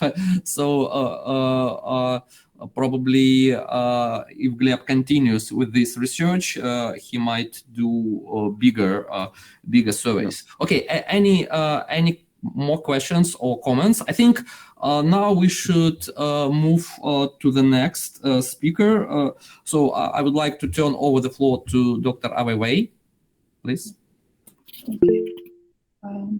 The next speaker, we have Dr. Jeganaathan. He will be speaking from the topic End of Western Era in World Politics, Prospects for India's Vishwaguru Grand Strategy. So I hand over the time to Dr. Jeganaathan. Thank you, Ms. Aveivey, and I'd like to thank the IWAS and FEFU Vladivostok, especially Jyoti Ranjan Pradhan, for bringing us together for this platform, and also getting this topic at this juncture when we are witnessing sort of a shift. Thank you very much for giving me this opportunity to share my thoughts and ideas. I hope I'm audible. Yeah. So I think I have a limited time, so I don't want to. I can't share my PPTs which I prepared. Maybe I'll share it with you. But my argument. So what I'm going to discuss today is about the first. Are we witnessing sort of some transition in the history, in the world history? So I kept the topic as the end of Western era. Not an event. It's the more popular argument, which is quite prevalent in the academic circle, especially in the IR scholarship, has been last 10 years that the declining of the West in terms of the power capabilities and in terms of power. What I'm putting my argument in terms of and the end of a Western era in world politics. What do you mean by and why I'm saying this when end of world politics? What are the parameters? What are the indicators that reflects this argument that is the world order is ending in the era in Western world era? So where this Western era, which I'm talking about, has begun and how you say that it's ending? To my mind, my research that the Western era began with the Napoleonic order or the international order long back. I'm not going to discuss all this sort of thing, but the reference to the Western era in politics, in its economic model, the global economic model, or even in the social order, the global social order, which has been shaped for the period of more than last 600, 780 years, and with the development of technologies, and in a certain period, there are a lot of mini wars. But in politics, one of the major the reference point to define that we are in the Western world order, the liberal order, or the idea of modern state, that is a product of this Western order, emanates from the argument that the introduction of the sovereignty in the post-Westphalian world order, 1648. So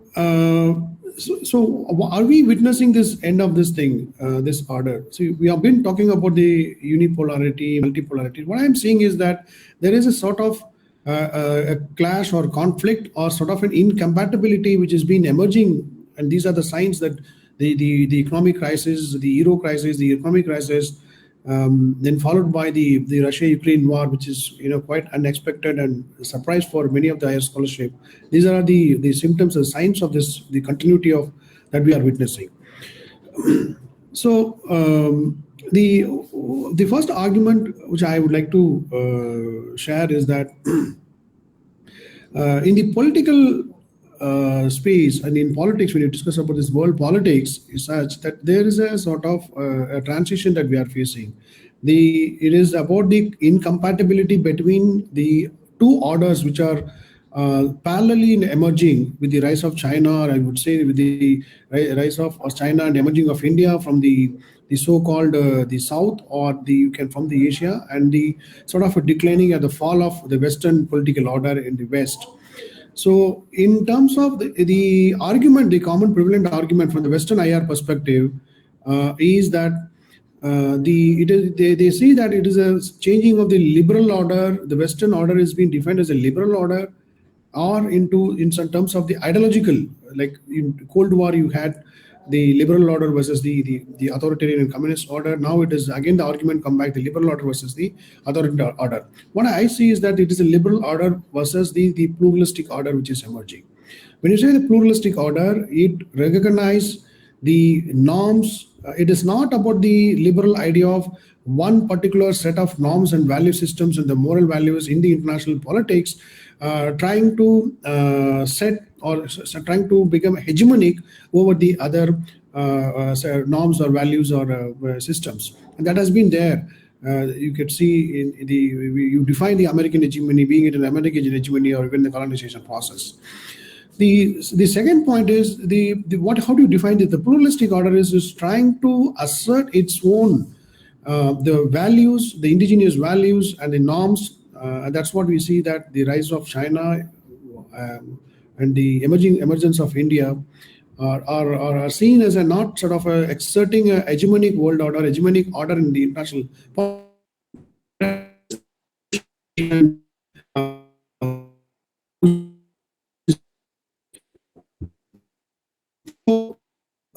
the transition from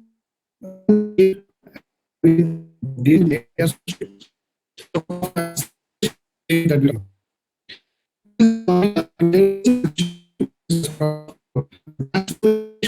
the global order, from the shift is happening from the global order. It need not to be the power shift. It could be it could be the political shift. It could be the economic shift. It could be the socio-cultural shift. So from the cultural point of view. So here I'm inspired by two important philosophers' argument. One is Jacques Derrida's argument about the non-European perspective. It is not about non-Western, it is about the non-European perspective about the world order.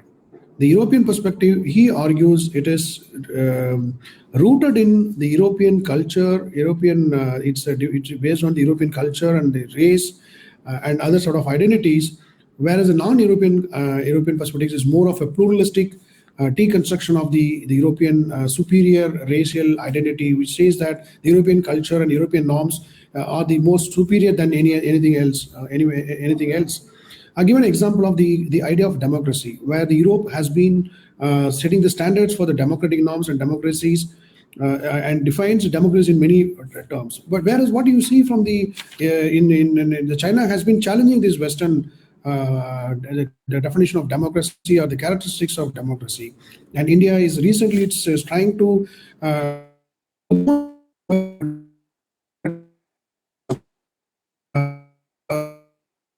the incompatibility between the Western and the so-called Eastern concepts, the practices. So that we are actually witnessing. This is an example, the non-European perspective is very well. The second, I'm questioning this idea of modernity that defines the modern state system. So I see from my own example that India recently, last 10 years, is trying to redefine itself from as India as a civilization state rather than a sort of a modern state from the Western point of view. So if any understanding about the India's role, how India plays in the international order, India conducts itself, or even the diplomatic practices. If you wanted to study from you see some sort of elements which reflects this concept of civilization state, which means that it has its own indigenous value systems and norms as a civilization state. So modernity, it is about the end of modernity, and we are moving into a postmodern. That's again the Western point of view. Bruno Latour, one of the French sociologist and philosopher, his famous book that we have never been a modern, which he says that the scientific, it's all constructed. So drawing from inference, from Bruno's work, if you apply and define the state, we define modern state from the Westphalian order, the sovereign idea of sovereignty. So in fact, the colonialism or the colonial process is the extent of that modernizing process of the state system or modernizing the world order. This is what my argument. Colonization, the post-colonization is not to as expected during the time that we are maybe a slip into, particularly the West looked at India in a different fashion, that it is still as a part of the colonial state. It was so that sort of there is an identity that India is now trying to come out of it to define itself as a civilization state. The economic crisis that we witness, the shift in the global financial system, the supremacy of a dollar, and now the post-Ukrainian war, the trade through the countries like India and Russia has agreed, even China and other countries agreed to trade with their own currencies to break this Western or the hegemonic, the financial system, the dollar hegemonic system. These are all signs of this transformation that we are witnessing. And it doesn't mean that I'm ruling out the US supremacy or the US hegemony in these things, but in India India is in a unique place in the current, in the entire transformation. That is what my second part of my argument, which I say that there is a prospects for the Vishwaguru grand strategy. So what is that Vishwaguru grand strategy? So there is now a clear-cut, the Ukraine war shows that there's a clear-cut, the Russia and China on the one hand, and the Western countries, West is in the other side.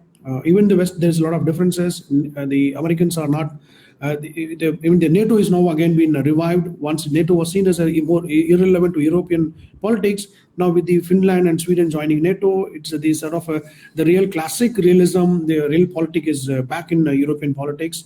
So the Europe needs, whether the Europe needs the US or the US needs Europe, again this whole debate has come back. With the challenges of the Russia in Ukraine, or maybe it can be extended to further. So it's all shows that the China is supporting Russia, but India's position is quite ambiguous, whether it is supporting Russia in terms of material terms, or it is diplomatically, it is playing a very cautious role vis-a-vis in the Russian case. So here I see that India is coming out of its own strategy of the Vishwaguru strategy, which means, literally translated, India as the norm creator or norm shaper, or not a normative power. That is what the European Union is all about. So Europe has created certain value system, certain norms. 1 minute. Yeah, just finish in winding up. So so created its own norms, normative, and then projected as a normative power. So what happened to you in the last 10 years we could see, but India is not. It's not created certain norms and is trying to export it. and to shape it in the world order. So it is bring it to the table, to the existing system, the normative system, its version of the norms. So this gives a scope that this transformation, the global shift, the global transformation and the transition gives a scope for India to amplify its own grand strategy, not to fill it is a power vacuum, it is in the cultural, to establish a pluralistic world order. Thank you very much. Thank you very much, Dr. Jeganaathan. I have to interrupt due to paucity of time. However, if there is any question from the audience, you may raise the question to Dr. Jeganaathan.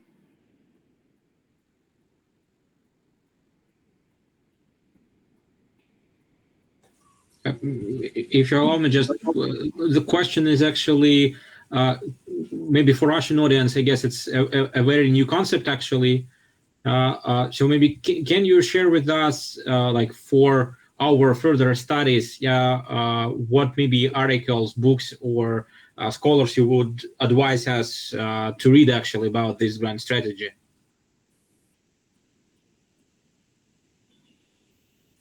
I'm sorry, your mic is not working.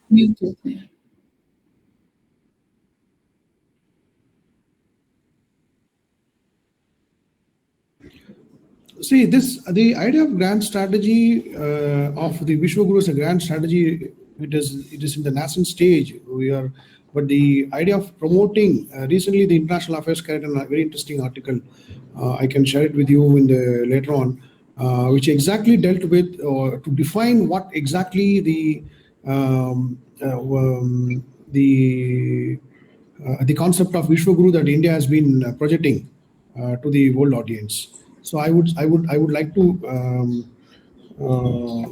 share with that article. That is the first time we could see such articles in the International Affairs articulating that India's new strategy, the grand strategy. The idea is to share India's wisdom, the traditional wisdoms and indigenous knowledge,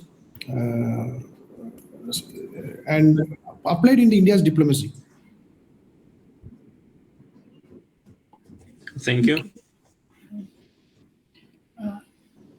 Thank you, Dr. Jeganaathan, and I hand over to Dr. Lukin. Thank you.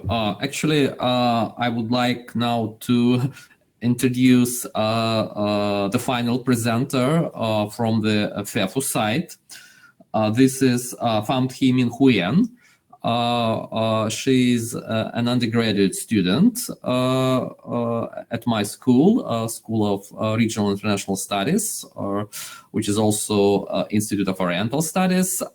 And Minh Huyen will be speaking about the strategies of the East Asian powers amidst the Ukraine crisis. Please go ahead. Well, thank you. It would take for me a little minute to share the presentation.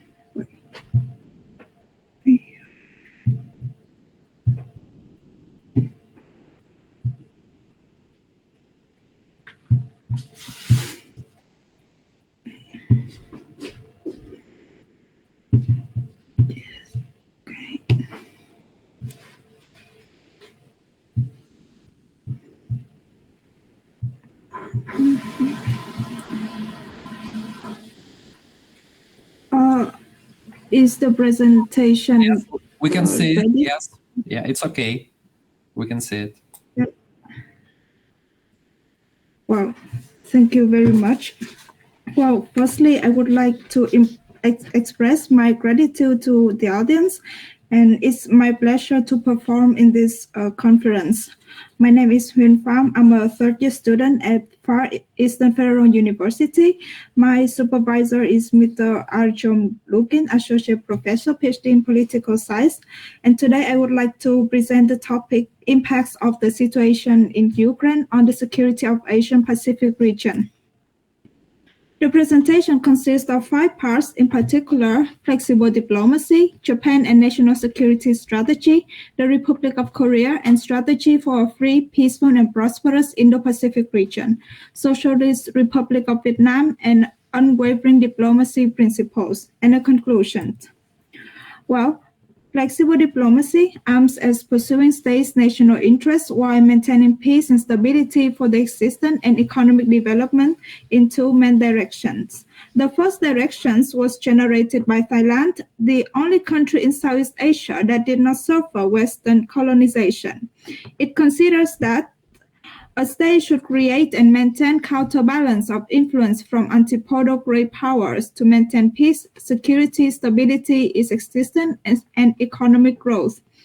The second direction was generated by Vietnam, the country that gained independence from Japan and France after the Second World War and defeated America in the Cold War.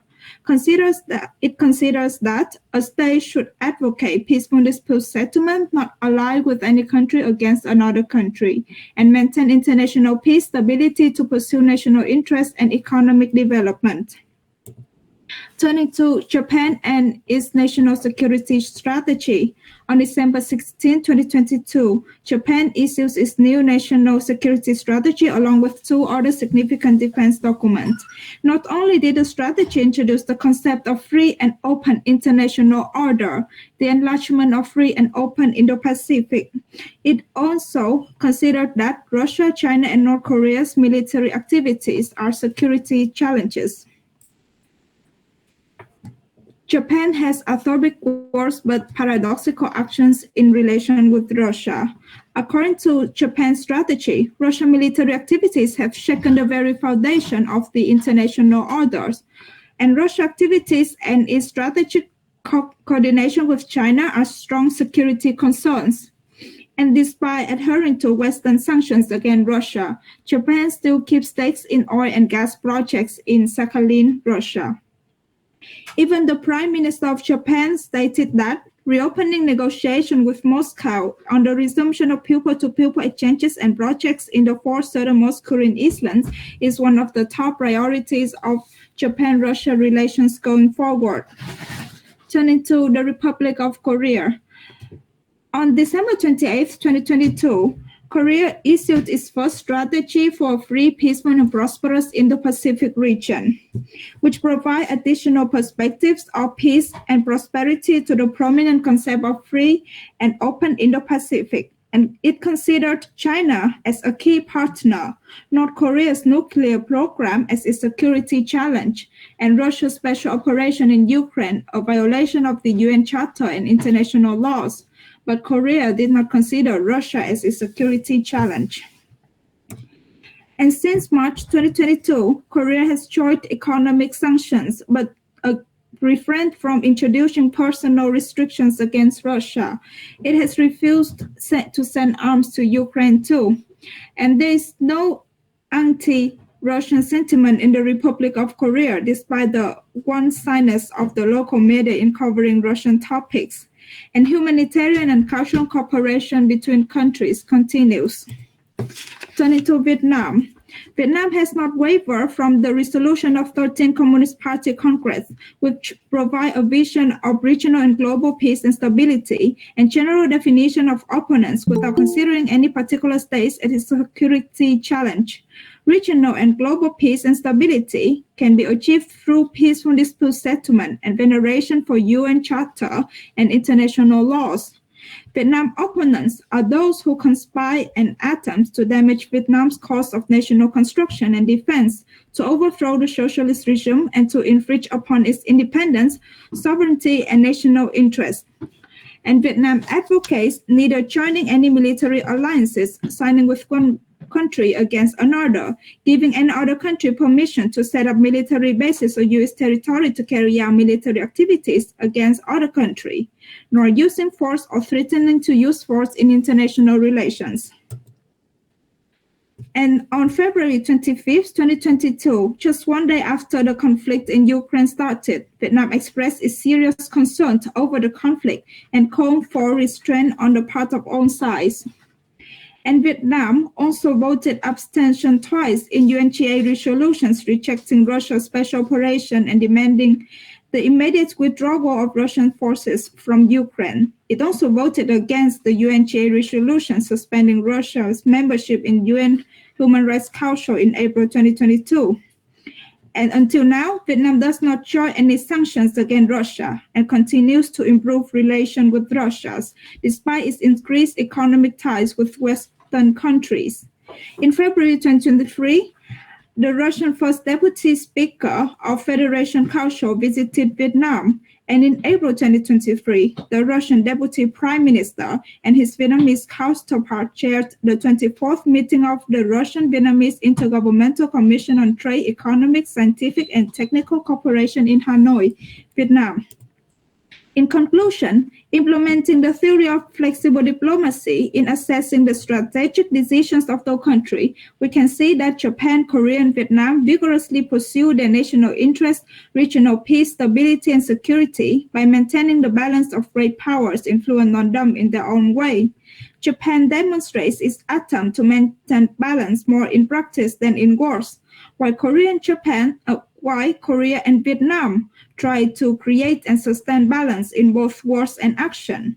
The most ambitious state is Japan, which has been constructing its place in the future international multipolarity order by gradually attracting like-minded states to pursue its vision of that world. Initially, the free and open Indo-Pacific, and then the free and open international orders.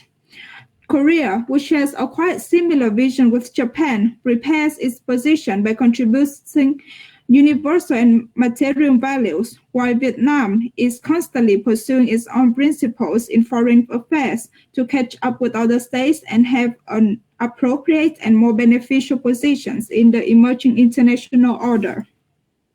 Well, thank you for your attention. I will be happy to answer your question. Thank you very much, Minh Huyen. And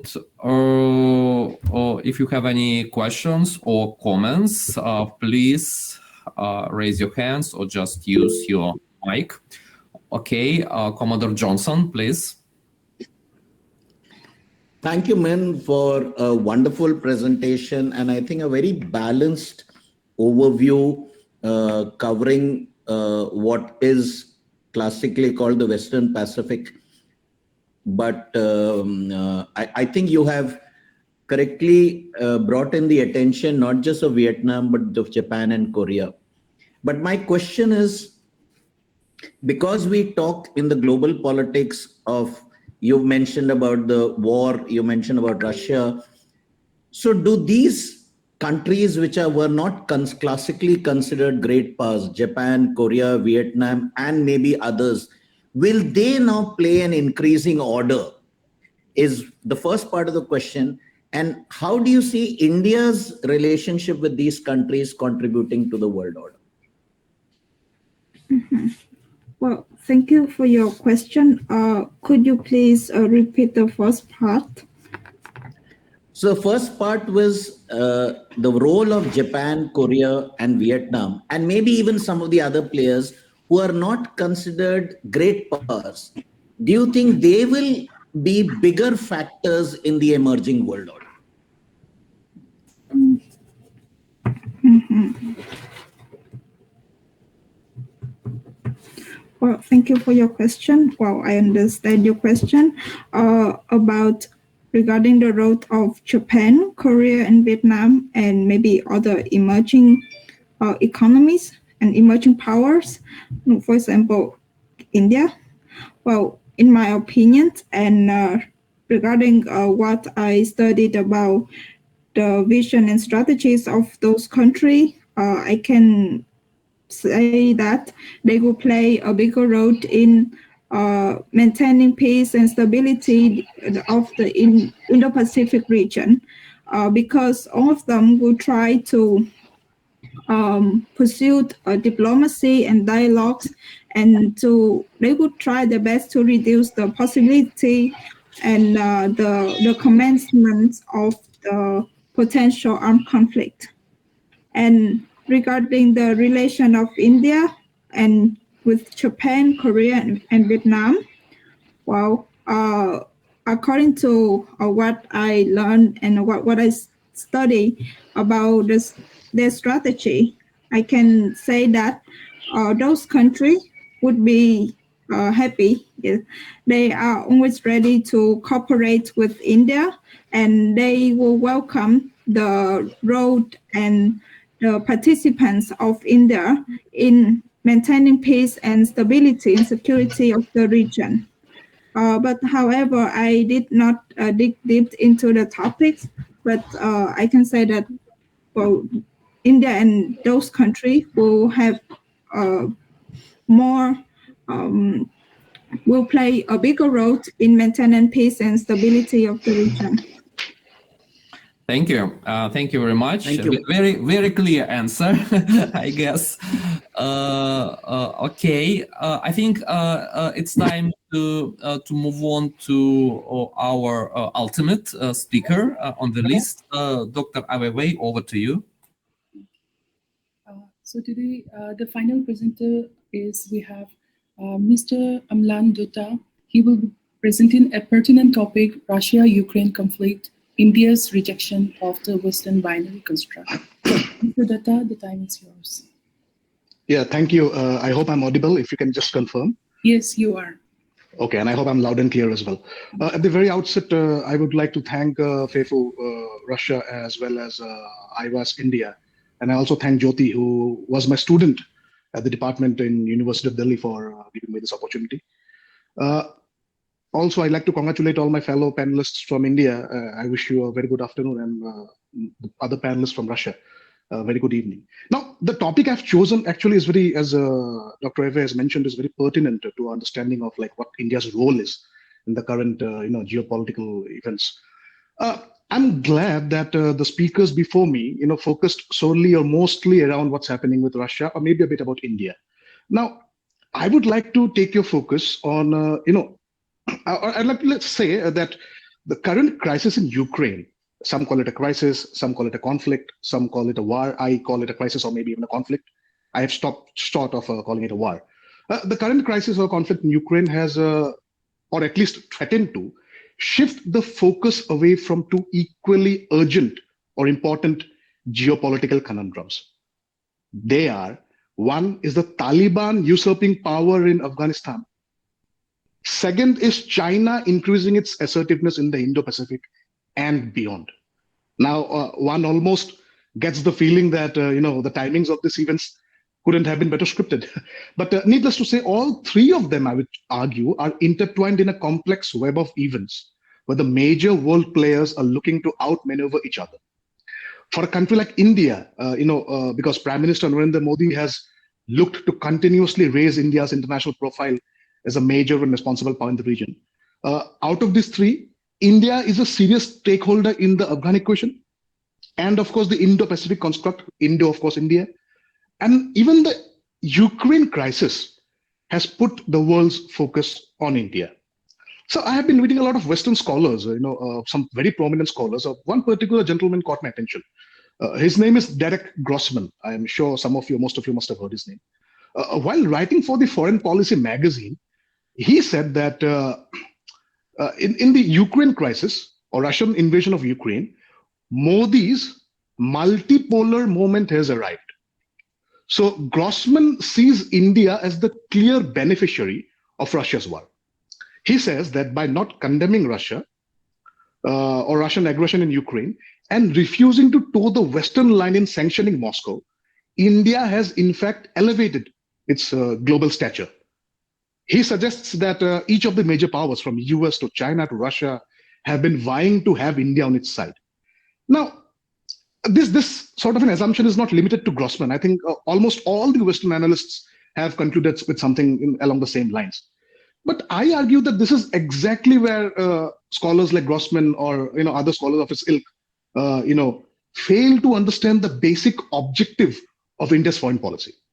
I will draw your attention to our external affairs ministers, Dr. Jayashankar's remarks at the last year's held GlobeSec Bratislava forum. His comments became world famous. He said that India, on a question like whose side is India on, he said that I don't accept that India has to join either the US axis or the China axis. We are 1/5 of the world's population. the 5th or 6th largest economy in the world, and India is entitled to have its own side and make her own choices, devoid of cynical transactions, but based on India's values and interests. Again, in the same forum, he remarked that India is not sitting on any fence, because Joe Biden, if you remember, he has famously called or said that India was shaky in its response to Ukraine crisis. India is not sitting on any fence, is what Jaishankar quipped. He said India is merely sitting on its own ground. Now, Jaishankar's remarks emphasize India's policy of strategic autonomy and of India not being a lackey of any power or access. Meaning, I argue, India has already chosen a side, which is its own very side. And more importantly, India is happy, willing, and most importantly, India is capable of staying put in its own side. Now, to talk about India's official position, because not much analysis has been done how India has diplomatically handled the Ukraine crisis or Russian aggression, as they say. So I would like to draw your attention to India's official position on the Ukraine crisis. India, of course, as we know, has so far maintained a neutral stance on the war while calling for an end to the violence. India abstained from all Ukraine and Russia.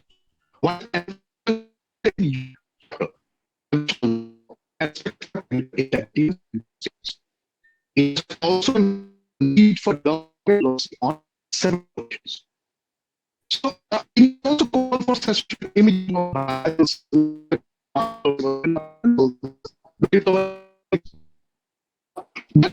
has been not critical of Russia at all.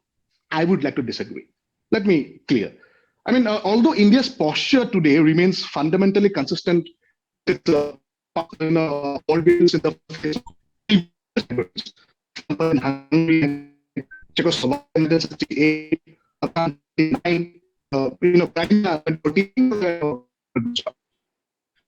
India's access to Russia short of condemning it. However, let me also tell you, India has criticized or rebuked Russia on certain key occasions. For example, in September last year, Prime Minister Narendra Modi delivered what the West calls a public rebuke to Russian President, Putin, on the sidelines of the SCO summit. He told Putin that today's era is not the era of war.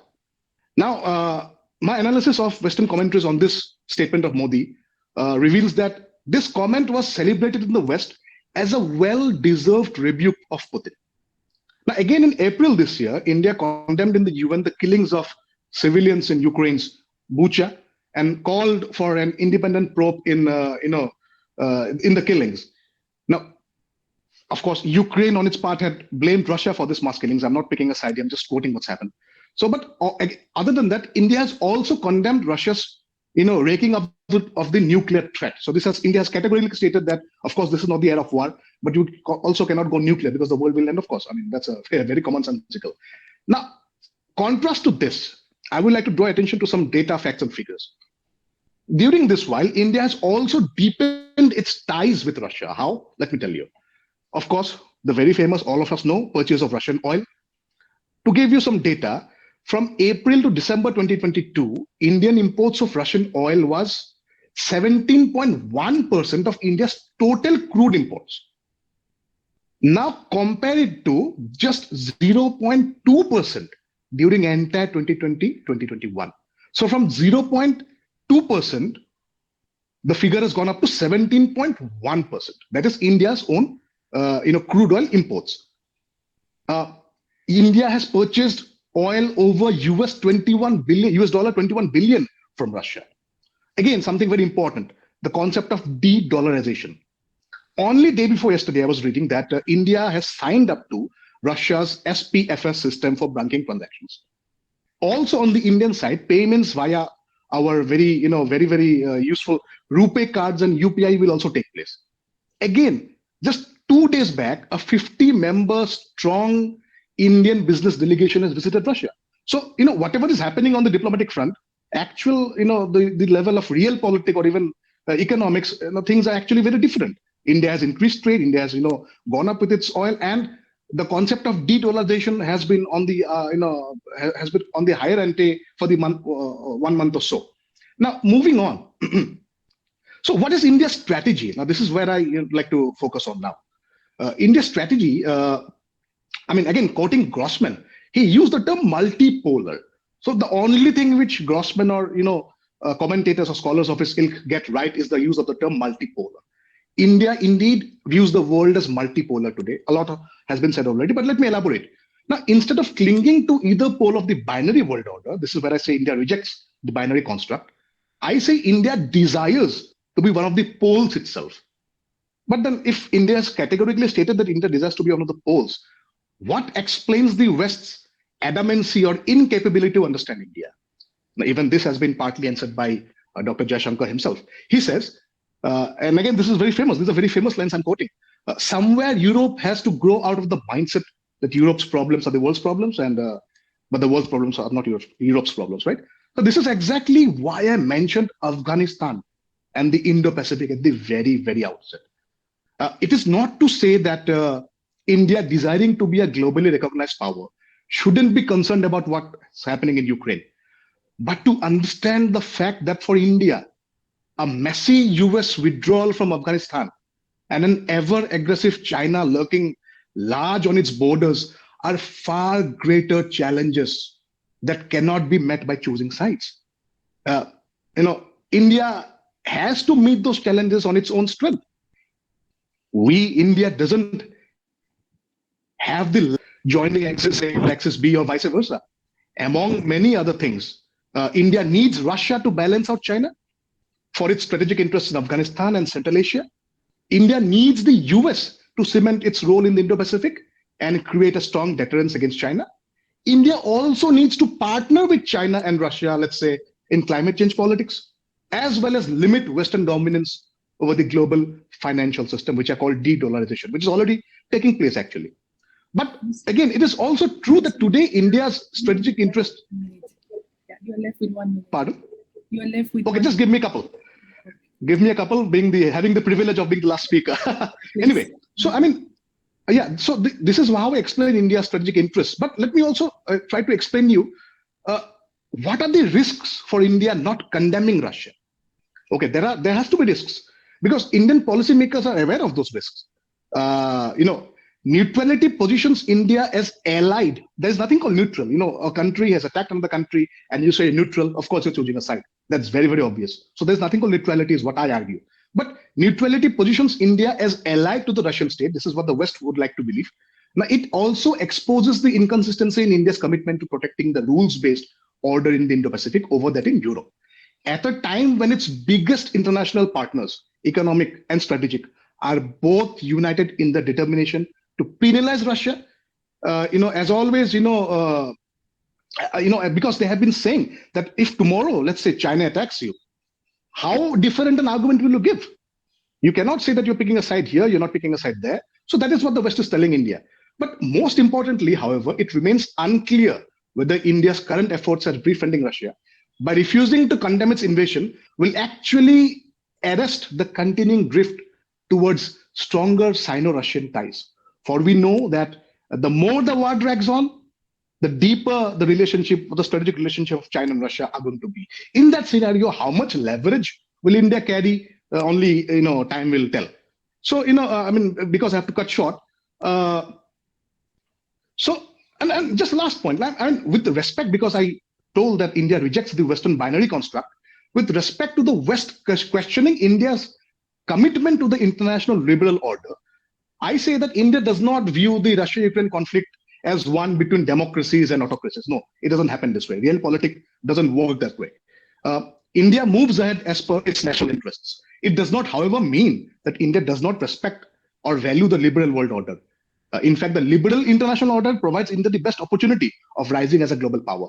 But, as I've already said, India will look to partner with Russia where it suits India best. India will side with US where it suits India best. India just doesn't have a choice. So, with that, I would like to conclude. If there are any questions, I will always welcome them. Thank you so much. Thank you very much, Mr. Dutta, for insightful discussions. Now I open for their question, observation, reflection for the deliberation. Okay, we have Dr. Andrey Kozinets. Thank you for your brilliant presentation. Like I have actually one short and I guess pretty practical question. Do you see their current stance of India in Ukrainian crisis as, kind of bipartisan consensus? I mean, if we imagine that somewhere in the future, Indian Congress Party would be in charge, this outlook towards Ukrainian crisis and general global situation in the world will be the same, or it can be different? Well, thank you. That's a very interesting question to answer or maybe retort you. No, I don't think the INC is going to win Indian elections in the near future. So there has to be a continuation in Modi's foreign policy. But anyway, I mean, I don't think exactly that India's policy towards this crisis will change, because I recall some prominent foreign policy voices from INC, that is the Indian National Congress, like Dr. Shashi Tharoor. They have been actually openly coming out in support of India's foreign policy towards the Russia-Ukraine, what I call crisis. So, the continuation has to be there. But what I fear, or, what I would like to also object or maybe think, of course, we cannot predict, that the nuances, the finer nuances of India's policy might change. For example, India's definite tilt towards US might be, taken back a bit. India at this moment is doing everything it can to preserve its own interests and also, stand by Russia. Because I said there is nothing called neutrality in international politics. If there is an aggressor and the other is a victim and you say you're neutral, it is not neutral, right? So, I mean, but in terms of continuation of policy, I think India will look forward to carry on like what's the current policy of Indian foreign policy makers are.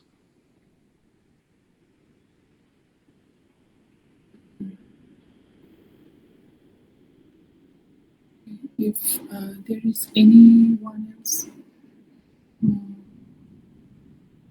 Okay, then now I hand over to Dr. Lukin for comment. Thank you. Thank you, Dr. Dutta. Thank you, Dr. Aveivey. I think it's time to wrap up our discussion, which has been running for more than 2 hours already. And we have covered a lot of ground, a lot of topics. And what's striking, at least the main takeaway for me is that it seems a lot of convergence between Russian and Indian views of the current world. And by the way, as you have noticed, here we have not only Russians and Indians, we also have one Korean, one Vietnamese. And it's interesting that we don't have much disagreement. Of course, there are some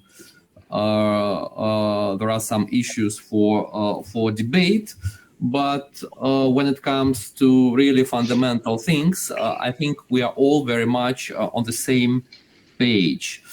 And again, I would like to express my gratitude to all of the participants, especially the presenters, and Dr. Aveivey, who has been my co-moderator, and Jyoti, of course. And I would like to offer you to send your papers our way, because we are going to publish a volume of papers of this conference. So if you send us via Jyoti your papers by May the 15th, we will be happy to publish them by Fairful Publishing House. So please, if you want your papers published, we'll be happy to do it. Thank you very much once again, and I hope that our collaboration with our Indian partners at the Institute of World Affairs and Security will continue. It has been our second joint event. We held the first event last summer, if you remember. and I hope it's not our last. Thank you very much once again. Thank you. Thank you. Goodbye. Thank you. Thank you, everyone. Bye. A special thanks to Nastasia and all speakers.